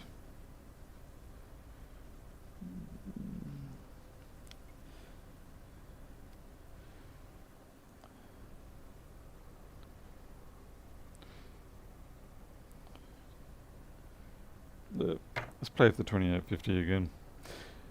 I'm kind of hoping in some ways if I play with the 2850s enough, I might actually start to understand them a little better and still be able to save that other one. But that motherboard that we've been working on, I cannot pin down that heat sensitivity. I know exactly the area it's happening, but I don't think it's a component. I'm almost certain it's a fractured veer or something, because I bulldozed all the parts off.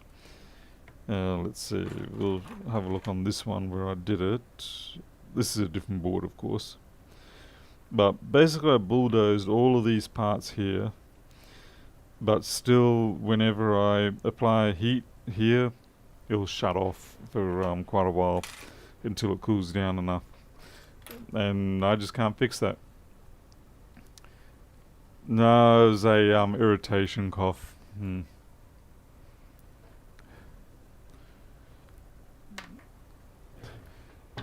Some of the comments are making me cough.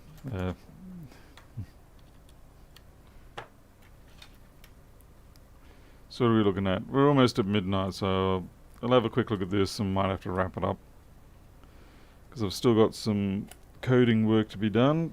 I've got to try and make sure I get the approval of Pelnov for an open board view update. I don't know exactly what's going on with the formatting, but I think I might employ the services of a automatic formatter, because it's really starting to tick me off, and I'm sure it's starting to tick Pelnov off, because he's getting sick of my dodgy attempts of submitting a PR.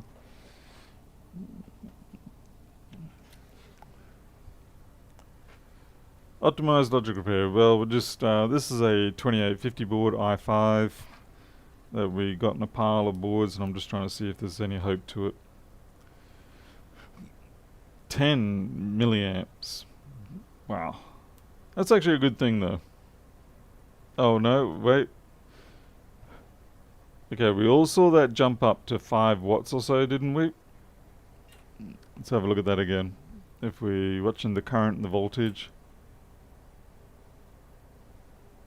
Okay, so you see it jumped up to 5 watts momentarily. So we can pull out the infrared camera and see if anything comes up. Because everybody loves it when the infrared camera comes out.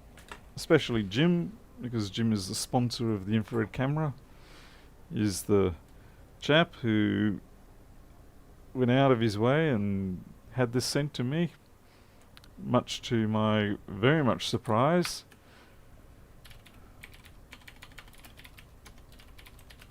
So thank you very much again, Jim.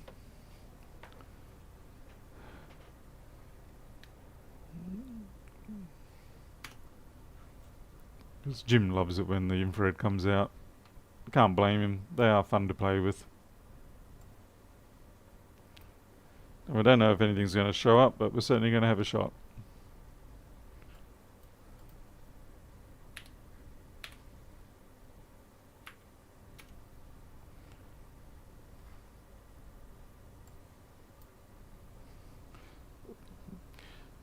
Because this is not actually designed for being used with a PC, it can be a little bit tricky getting it to work sometimes. Alright, looks like we're alive. Switch over. Yeah, I just realised we still have power attached. Okay.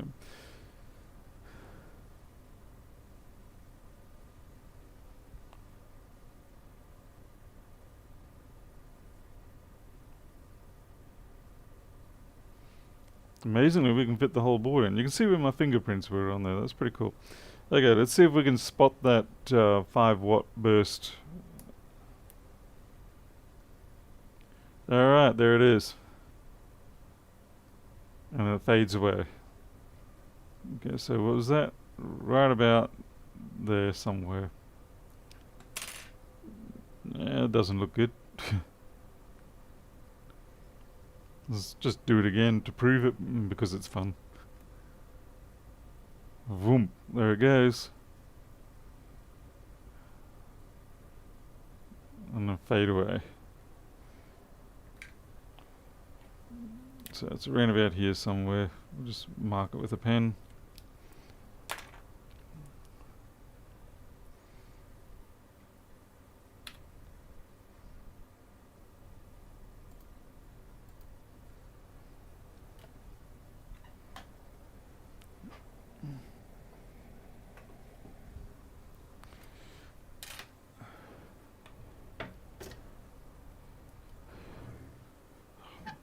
Like I would say, most MacBooks can be fixed. I don't know if I'd go the whole way and say all MacBooks can be fixed. I've got a couple that I definitely had to send to the sin bin. Okay, now the question is, do we have a short, or do we just simply, is it simply a case of this chip doing a bunch of work and then giving up after some other circuitry further down the road isn't playing the game? We'll test these caps, because it's quite... Oh, you know what we can do? I don't even have to test them. I'll just put alcohol on them and see which one fries up.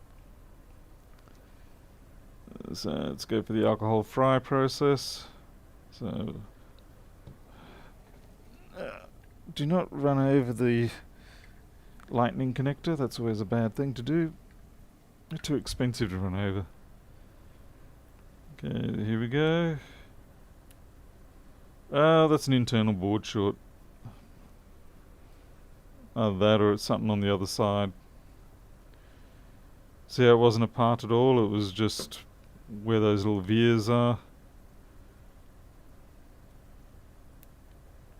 Yeah, that's not a good sign.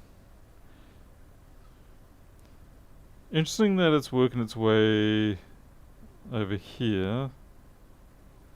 But yeah, I'd say that's a bad sign. It's around the larger cap. I'll have a look. We'll see what's going on this side, because there is a big fat MOSFET and stuff here.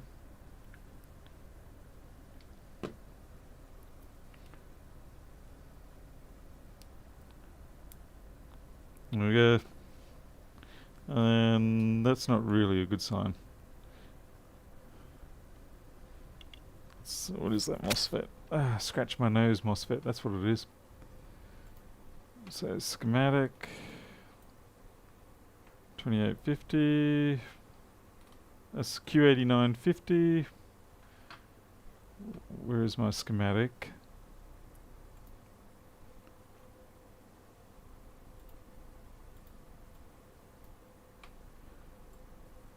GPU V-core regulator. And so if that's getting really hot, it's not really a good thing.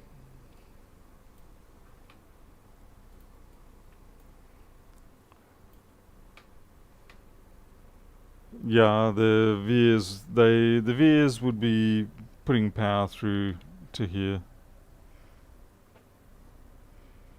Okay, so we could have a short on the output. Could be one of the 330's caps, one of the big caps, like one of these chaps. I'm pretty sure they're the ones that... Oh, you can't see, sorry.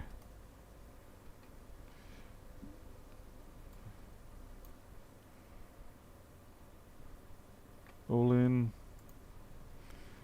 Yeah. So there could be a short in amongst these caps here, the decoupling stage, and yeah, these two big caps are part of that. Or it could be the GPU itself. I've got to admit, I don't normally encounter these as having issues, but then again, you never can tell. Let's try. Yeah, see, they're not heating up at all.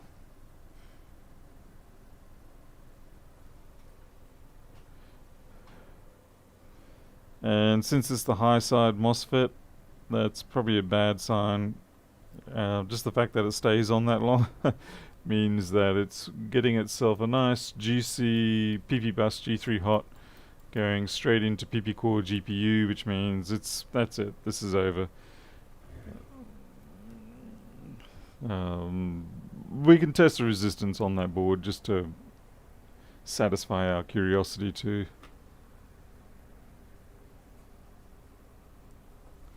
But yeah, I would not be at all surprised.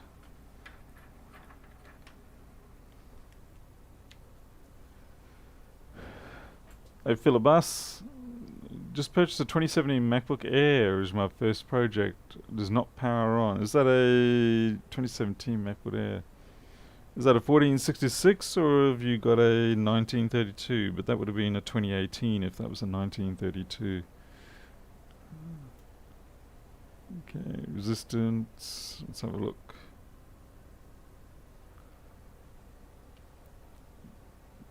.3 ohms. It's not looking very pretty. Save when the scope comes in. Yeah, I don't know when that's going to turn up. It's still pending departure from the country. And that was express delivery too. So much for that, eh? Okay, we want to have a look at the edge of the board, do we? There's a bit of a crack there, yeah. Let's see if that will highlight. I'm going to put alcohol in my pants doing this, but anyway.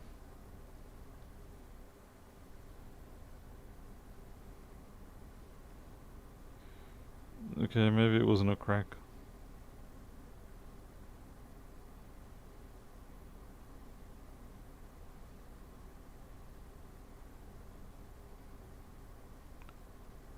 So there's our MOSFET, and you can see the vias that were getting hotter right beneath it.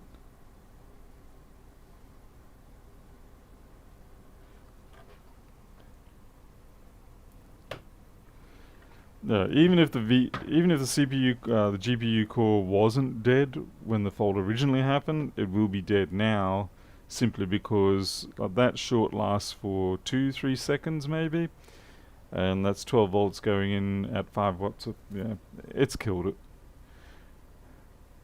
Take off some caps, hey? Alright. Okay, just to satisfy people, one ceramic cap looked cracked. Let's have a look. I'd be very surprised, especially with a MOSFET that size, if it was heating up instead of a cap.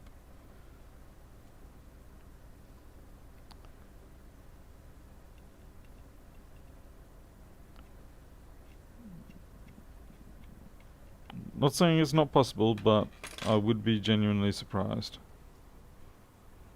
From the side view. Alright, let's see what Sonia...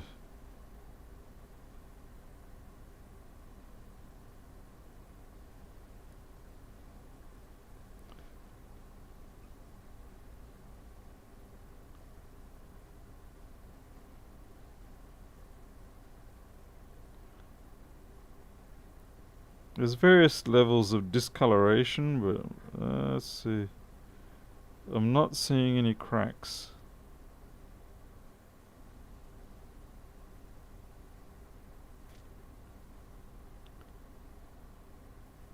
That one there in the middle, that's probably the only thing I would consider close to cracked.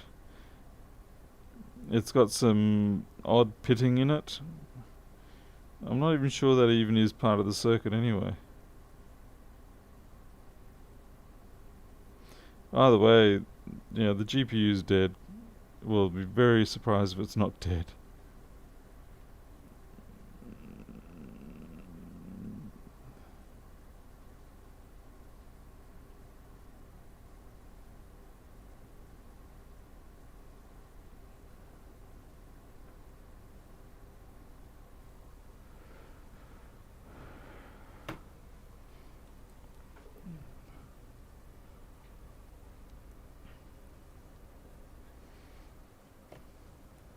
Well, people want more alcohol. Everybody wants more alcohol.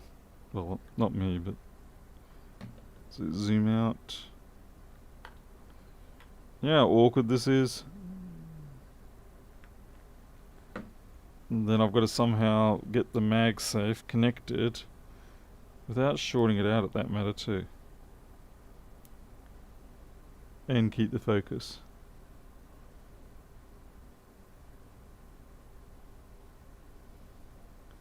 Well, that wasn't very impressive.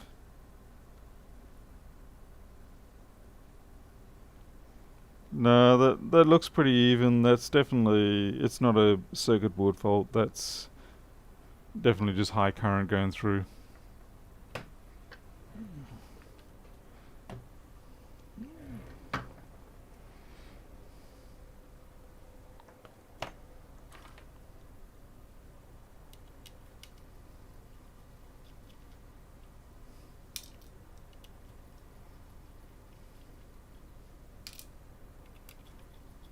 I'm gonna see if the GPU's got any physical defects on it.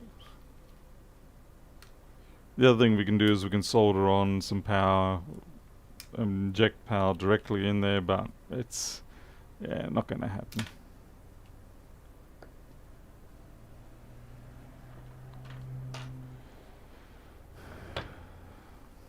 I think it's probably time for me to wrap up for the night.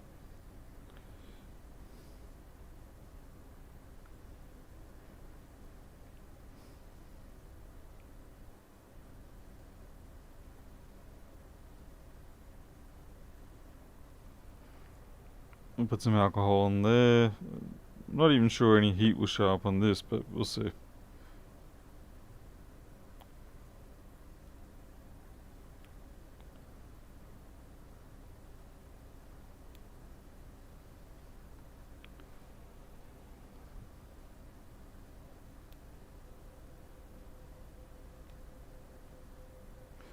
Easier if I do it this way, actually.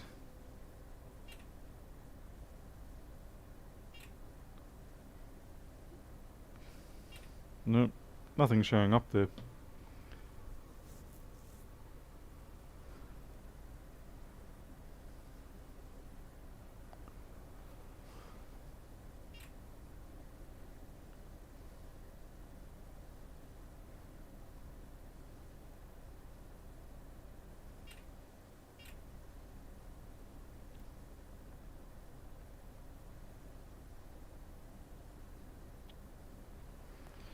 Either way, it shouldn't be powering on that long.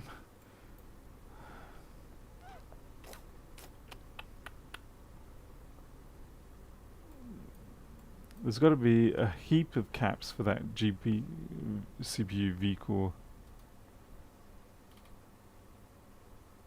Yeah, there's all the ones underneath. It's not just those big chunky ones, it's all these itty bitty annoying ones in here. Let's see if anything here flares up. Why are you people making me do this? I don't know. I hate you all for it.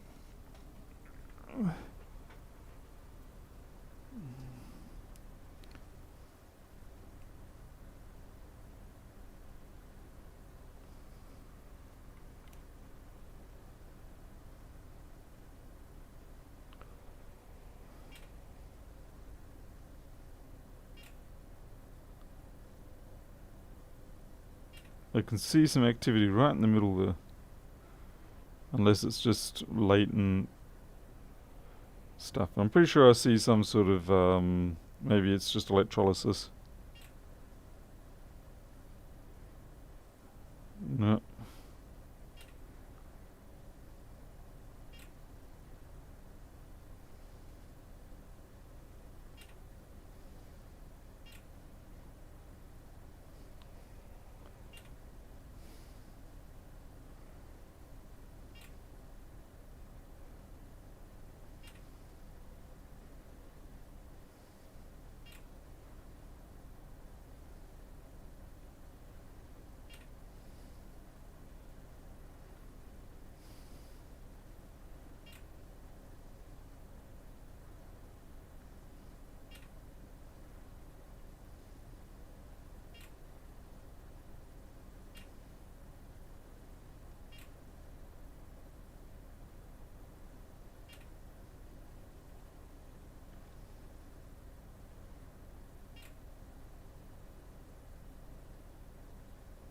No, I'm not seeing anything move under there. No, we already did the flare, and the flare basically only shows up the great big hotspot where the alcohol's also venting off.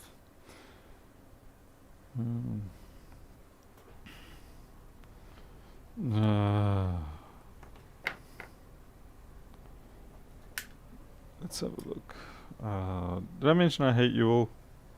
Just that I'd pass that along, just in case you thought I missed that.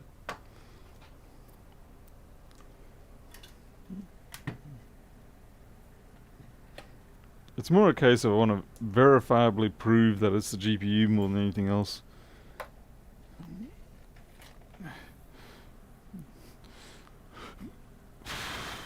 Because I would admittingly expect the GPU to warm up or something. Hey Chris, no it's not. No. That board from yesterday has gone.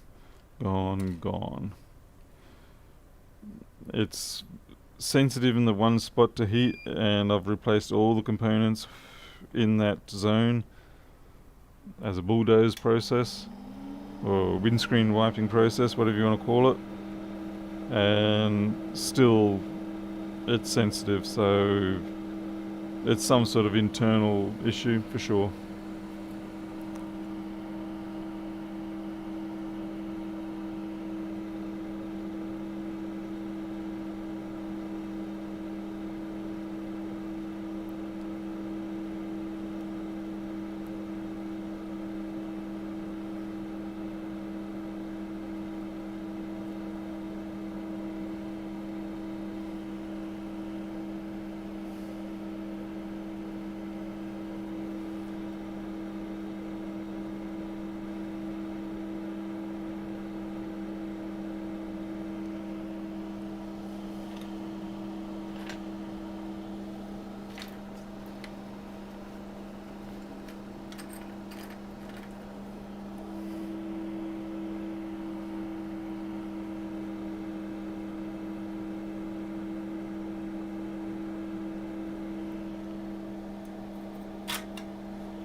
I'm not going to be able to get more than about 4.5 watts into this.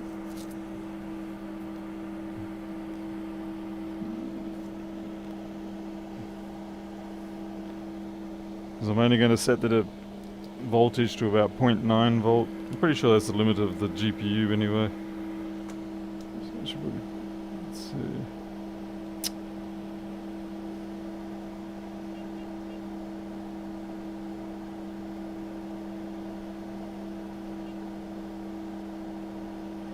No, 0.95 amps.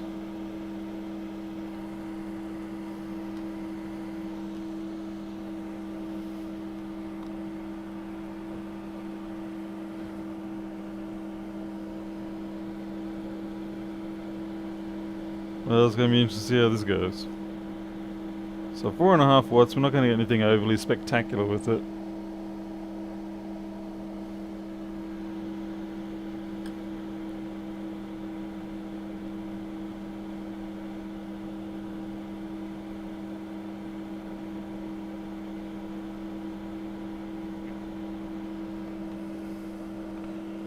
But it is at least enough to help us track things down, maybe.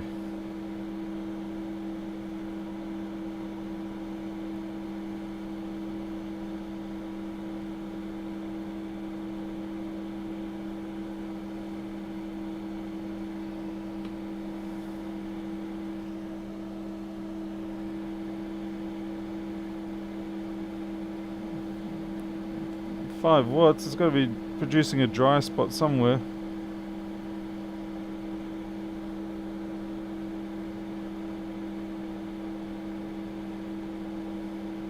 Okay, well it's constantly going for that MOSFET, which is the low side one. So maybe the low side MOSFET crapped itself. That would be rare. Hey Pedro.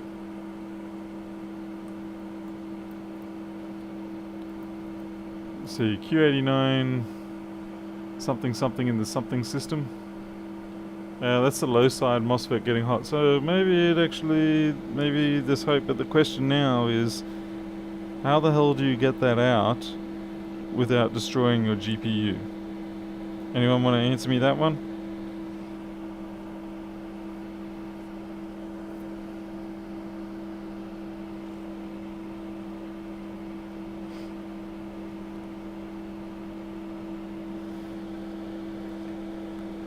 I mean, of all the MOSFETs to have to change, that one just happens to be it, and it's right next to the damn...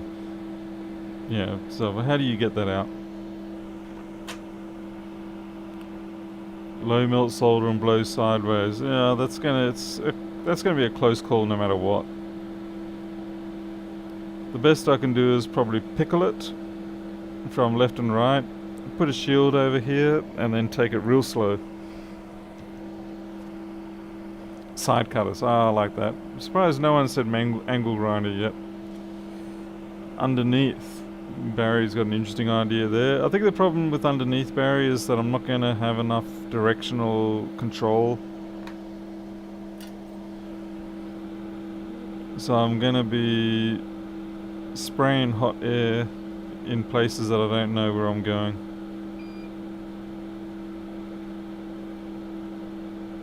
I have a feel I'm not even going to be able to pickle this. Yeah, I'm not going to be able to pickle this. It's just going to have to be a hot air job. Large chisel, chip and break the FET. Yeah.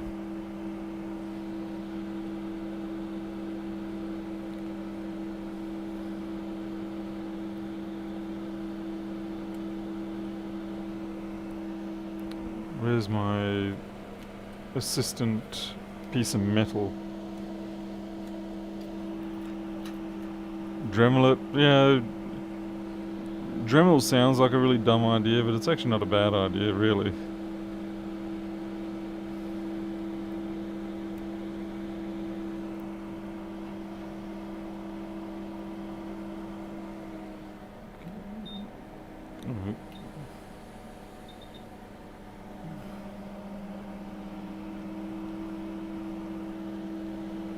Was that Wilderize? I don't know what you mean by Wilderize, but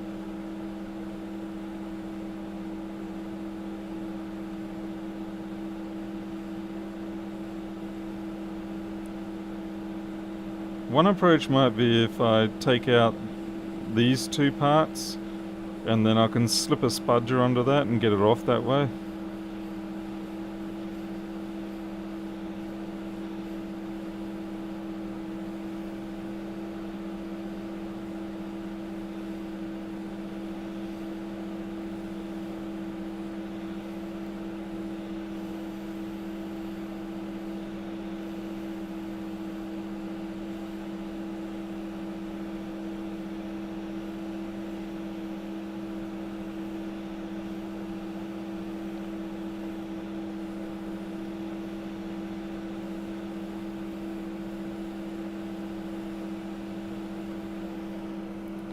Not close enough to the hot air station.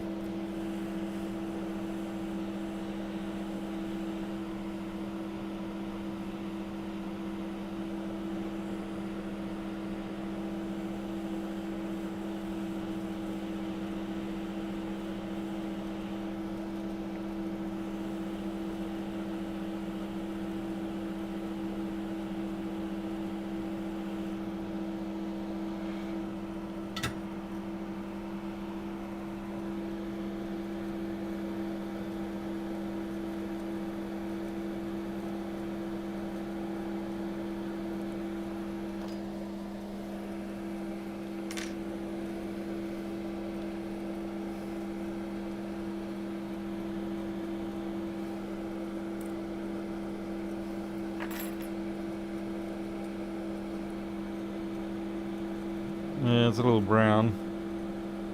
That solder ball was actually from before. I saw that. It's not actually from the GPU that I'm aware of.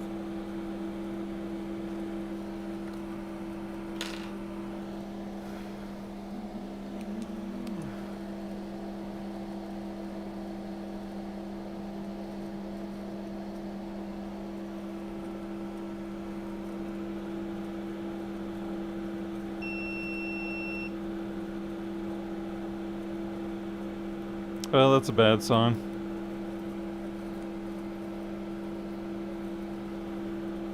Mind you, the GPU is a very low resistance, so we actually don't want to use beeper mode. We do want to, in fact, use resistance.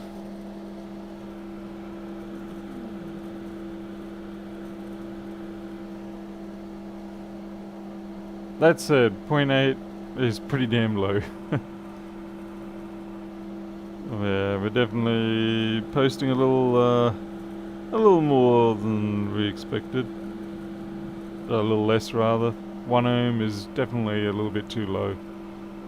So, unfortunately, that's not how the game is being played tonight.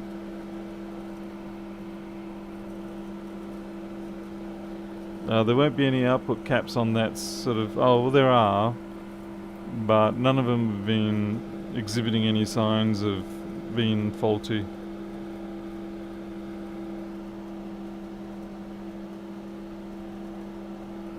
The MOSFET itself is also crapped out.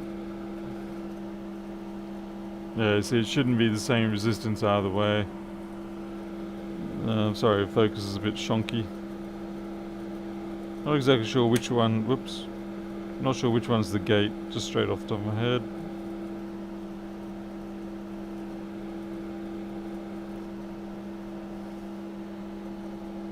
Alright, so our gate didn't get punched through, but our drain source did get punched through. So 1.88, we switch it around, 1.8, so the ground source, drain source got punched through. Compare it to, say, the other one. Let's see what we got.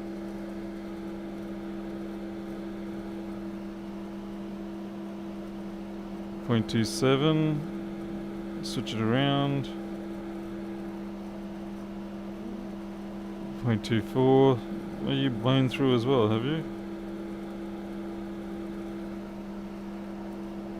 0.25. Whereas this one, on the other hand, it's had a failure on the gate. Yeah. So it looks like the high side had a failure on the gate, which then caused the low side to blow its drain source, which then took out the GPU probably. The other one is 3 ground pads. Yeah,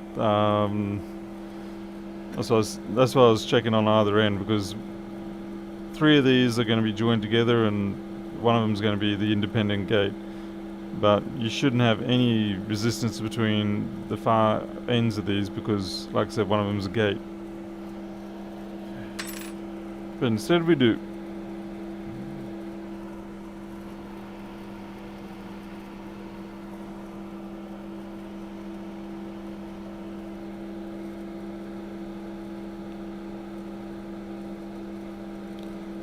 Like I said, you can see that one there, that's the gate, and these are the source usually. Yeah. And again, over here, this one on the left, that's the gate, and they're the source.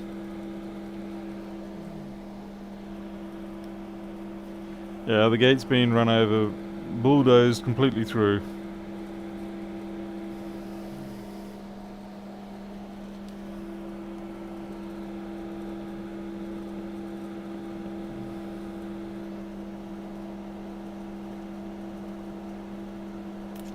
What am I? Oh, I'm in... Let's see... Okay.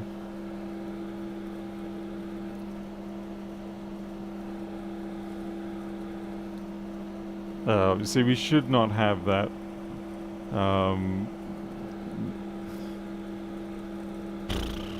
Yeah, that just shouldn't be happening.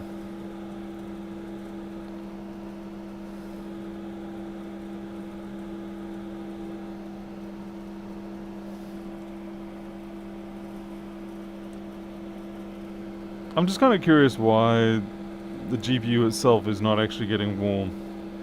That's the thing that's confusing me, but I suppose it makes sense in this case because the heat, when we did the direct power test, was getting shorted in through that MOSFET. So if we do it again, oops, without the MOSFET there, then finally the GPU might actually warm up.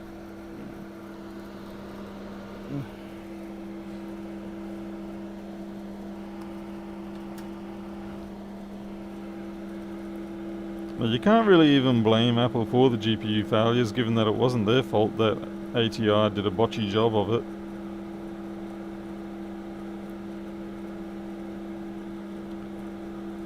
So botchy it makes my soldering look good. I mean, if they, AMD or ATR, whatever, if they had not messed up the substrate that the die was sitting on, then we wouldn't really be having these discussions. Likewise, we'll say the 1534, we like to blame Apple for that one, but really it's like Intel did something a little bit squirrely there too. For their CPU to just all of a sudden decide, I've had enough.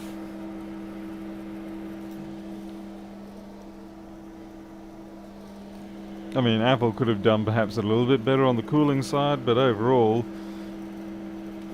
it still shouldn't have gotten to that point.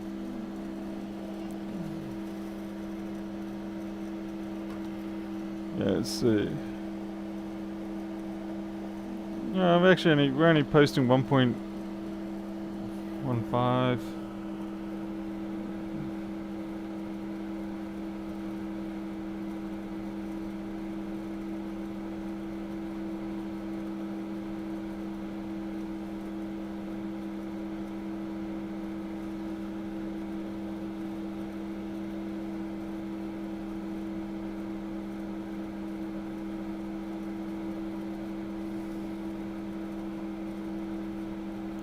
Probably just random power consumption going on here. Alright, so who's foolish enough to try and convince me that I put on the GPU MOSFETs again? I see someone is.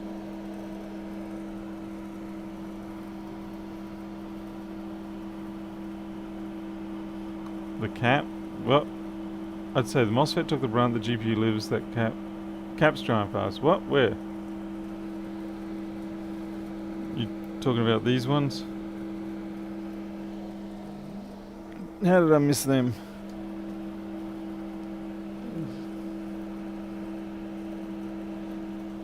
I'll just put that power back on and see if you guys were...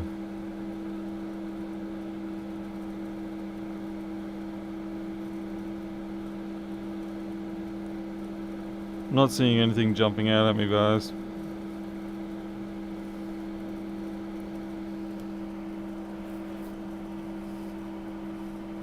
One on the right when you had it rotated, so you're talking about like here.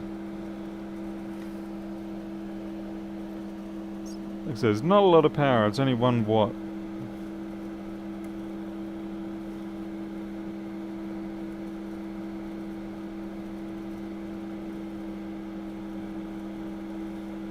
There's nothing jumping out there.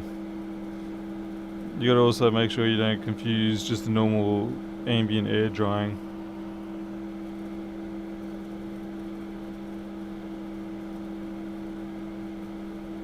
Not seeing anything. I am seeing some liquid damage there. We're talking about this one.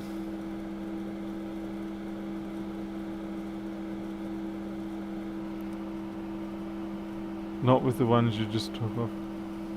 I haven't taken any caps off yet. So these are just drying out normally. That's just normal air drying going on there. Now, we'll put the MOSFETs on and see what happens. Now I've got to find myself some MOSFETs.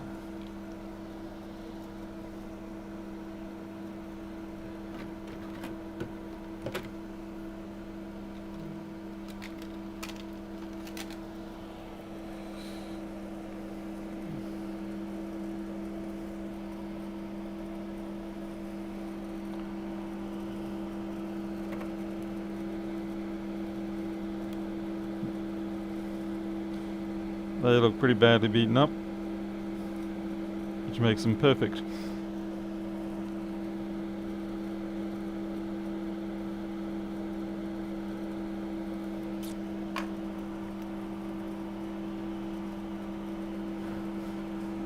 Rustin, at least I don't have far to go home and get to sleep.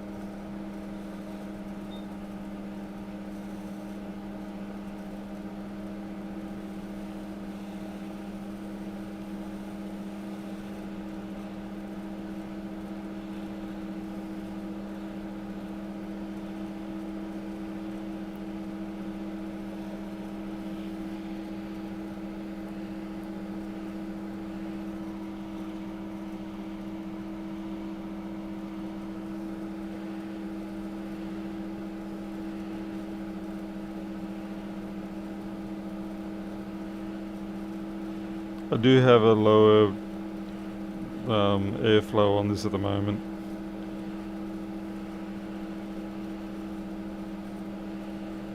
It gives the board a better chance to warm up. Okay, that's high side and our low side.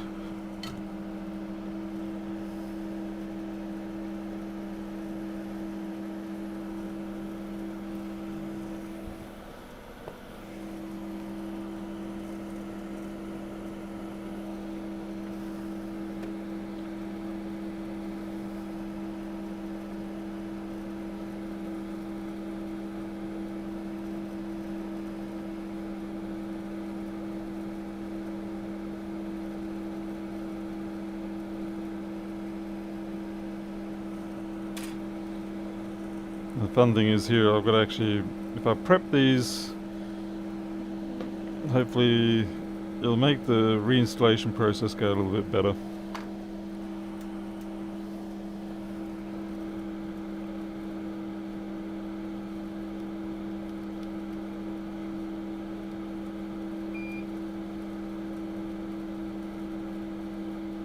Good time for a chisel tip like this.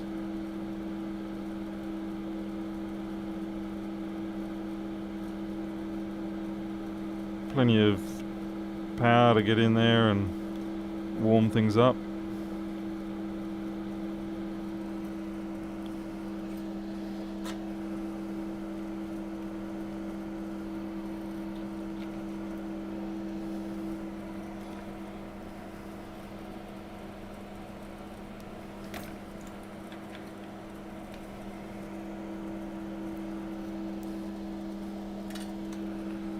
But I do want to clear away any of the lead free as much as I can.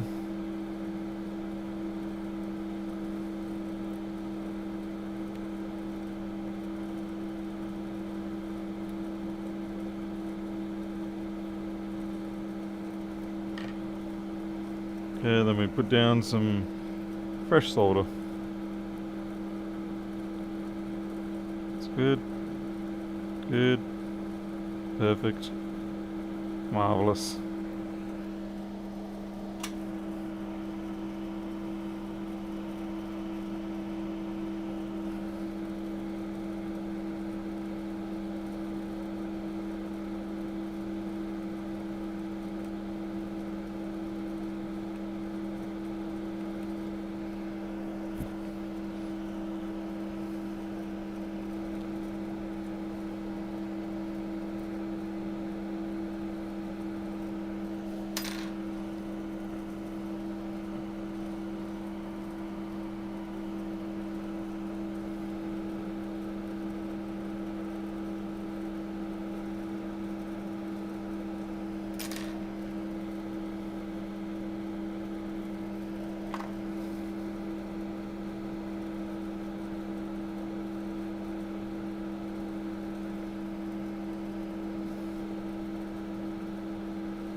I'm going to see if I can drop both at the same time.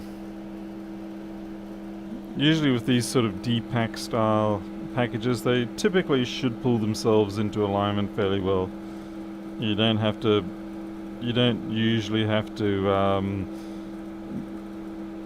be a helicopter parent with them putting them down. Usually.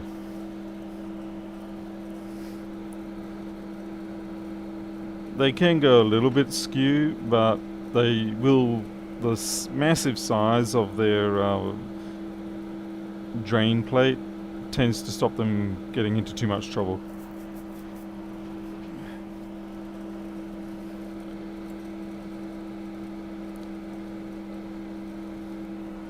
Generally. We'll see how it goes. Of course, it helps if you don't have a river of flux.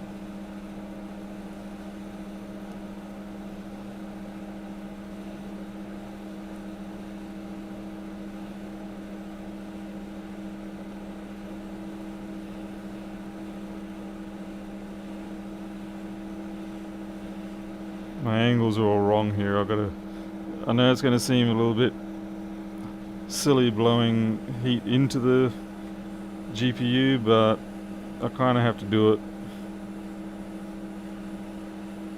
Okay, first one's down.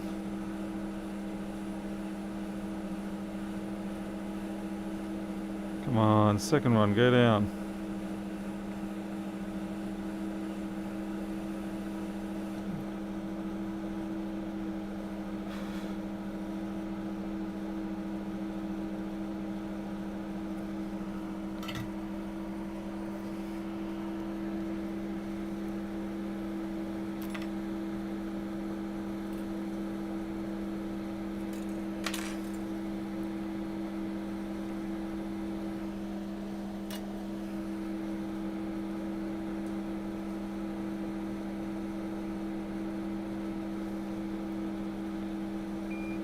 That's pretty tolerable.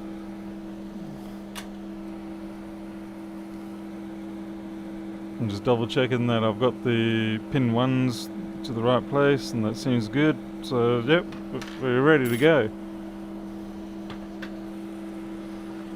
Yeah, I've seen worse edge bonding burns with people trying to remove SMCs.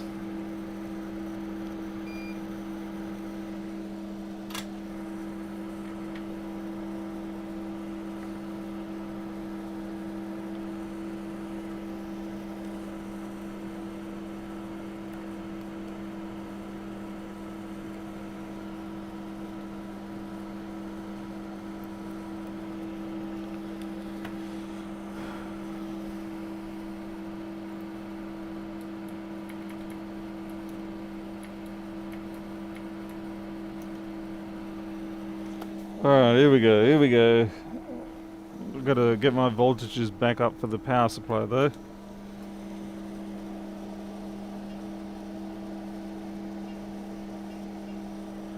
Okay, 18 volts.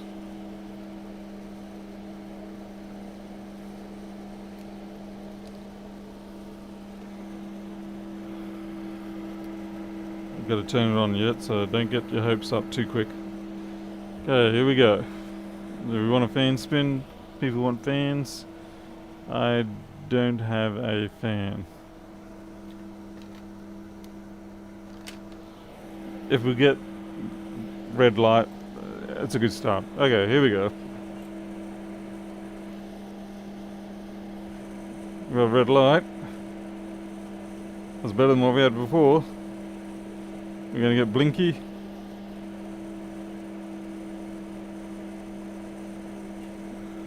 Sorry, I'm just losing my nerve there. I think I'll just, at the very least, put some sort of heat sinking on that. Okay, here we go. We weren't getting green blinky before. I mean, red light. Come on, blink. Come on.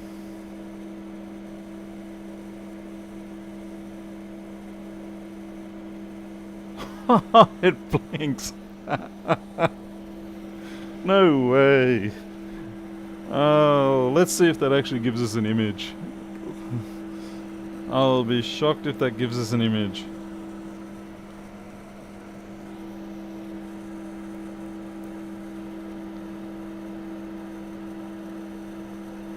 I'm just going to mount in the heat sinks. It's proven that it wants to live a little bit.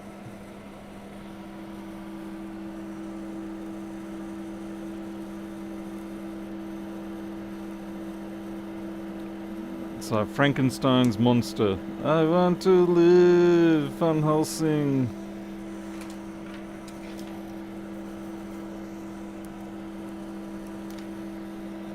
That is not a normal type of repair that I would normally ever do.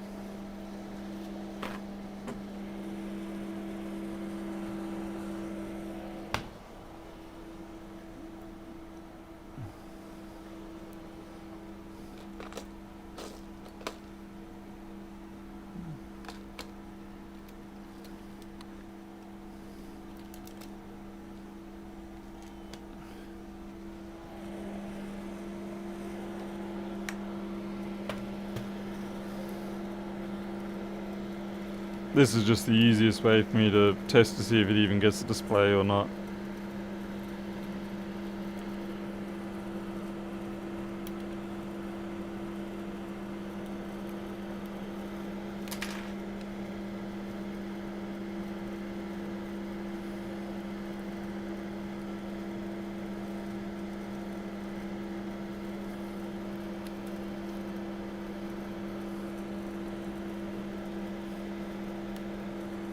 Oh, why bother with that? Okay, we'll put the chipmunk in, and we will put my boot stick in.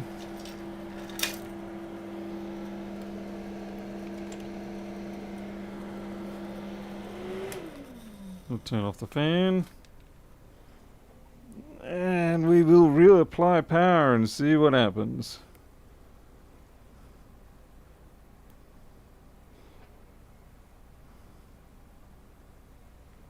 Okay, what's going on now?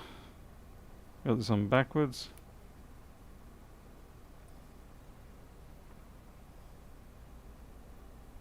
Okay, yeah, we're blinking.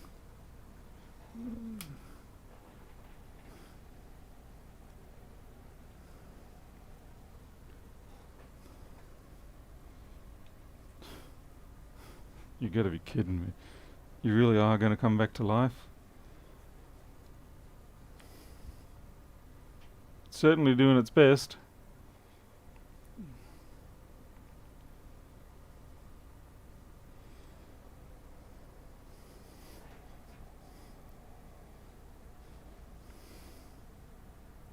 Probably should have plugged the keyboard in.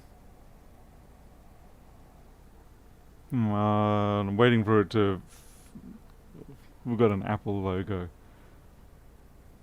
How do we have an Apple logo after that GPU MOSFET, the high side blowing its gate and everything? That is impressive. That is something I would not expect to see. Barry, why isn't Barry a mod anyway? Barry, it's worth nothing, but there you go, you get to be a mod now.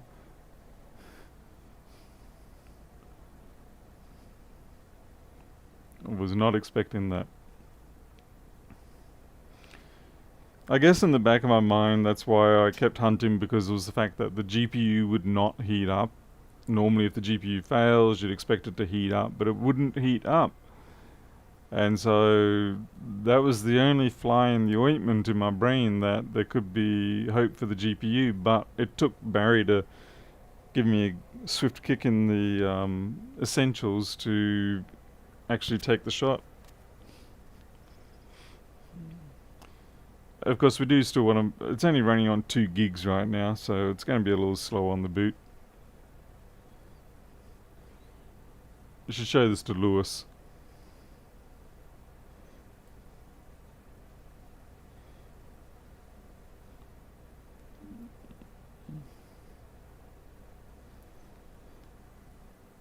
Yep, that's a booter. Holy dooly.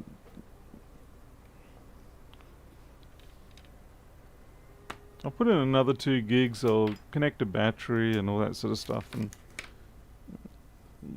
I guess now I'm just toying with it out of sheer amazement of what we've just witnessed this evening.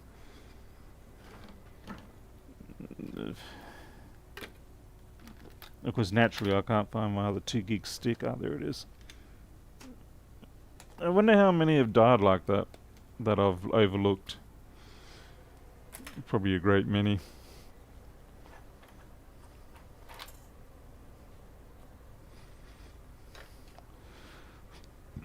Try enabling the GPU. Well, yeah, well, what I'll do is I'll run the valley test, and that will well and truly prove it one way or another, won't it now?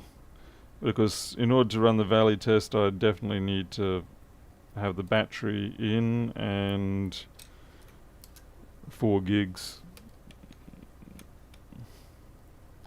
and the fans.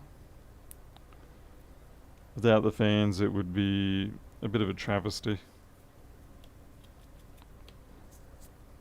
Ah, nose is all scratchy again. What happened to a leader? Thank you, Barry. Yeah, really, I should be giving you the $5, shouldn't I now? I mean, after all, it was your little bit of, how could you say, description of why you believed it should be working that made the difference, wasn't it now?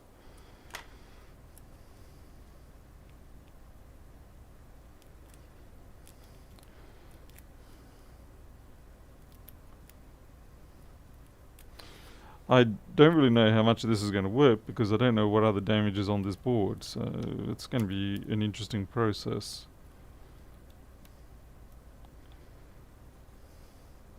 Is there anything else I really need? A battery. That's it.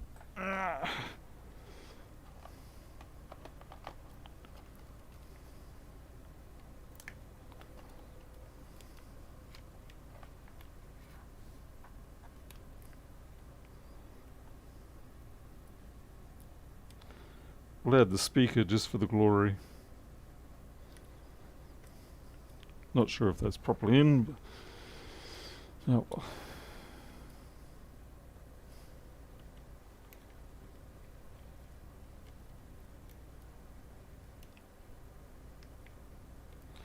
Unfortunately, this doesn't really actually...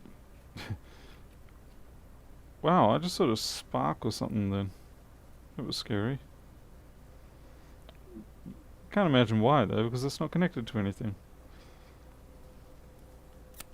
Alright, let's go.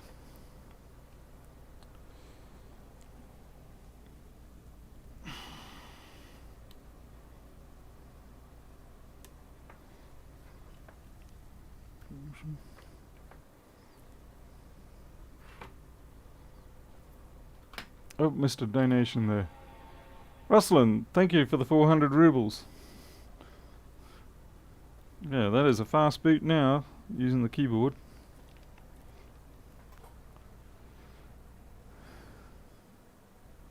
I didn't screw in the heatsink much. I only put 2 screws into the heatsink. I did not put fresh paste on there either.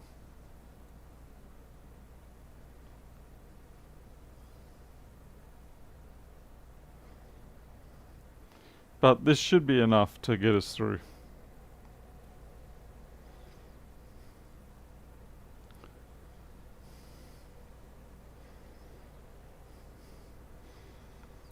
Shame it's a 2850 though, because I mean it's like, how often are you gonna viably repair one of those for a GPU failure like that?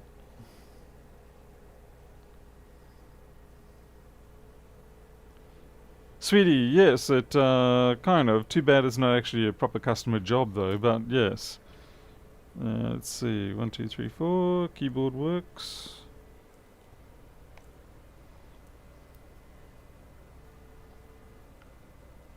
It's quite a sight to see that come up. Get some extra brightness here. Maybe it's still booting. Here we go. Not really getting a change of brightness for some reason. It's pretty much been ignored. Not sure why. Okay, here comes the real test. Run Valley.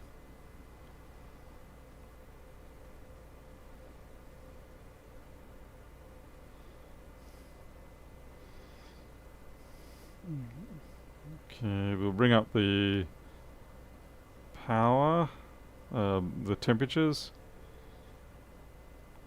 I don't know why I can't seem to increase the brightness though.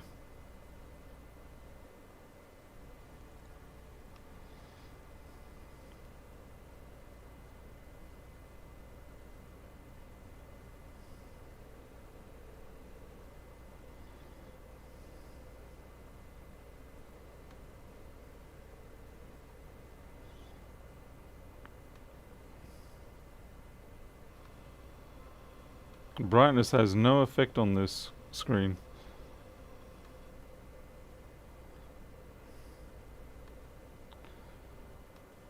Okay, we're doing 4 to 10 frames per second. 12. It's running, but it's painful.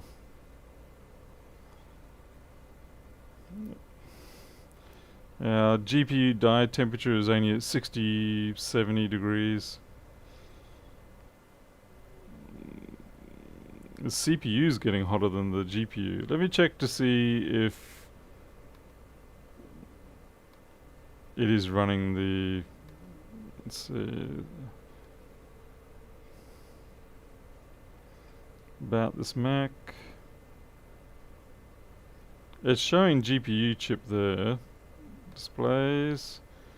NVIDIA GeForce GT 330, 256 megabytes.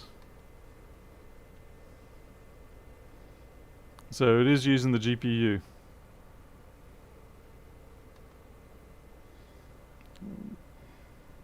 Amazing. It's actually working. Oh well. There you go, folks. That was a different one for sure. And now it is time for me to go to do my other stuff because we only used up 54 minutes of what I wouldn't have otherwise used. Can it run Crysis? Yes, it will run Crysis at twice the speed and full 16 by anti-aliasing, high details. What? Joseph King's been your cover champion. What? I did a perfect cover for you. I've just put the words there and on a white background and let people think that they can see something in the white background.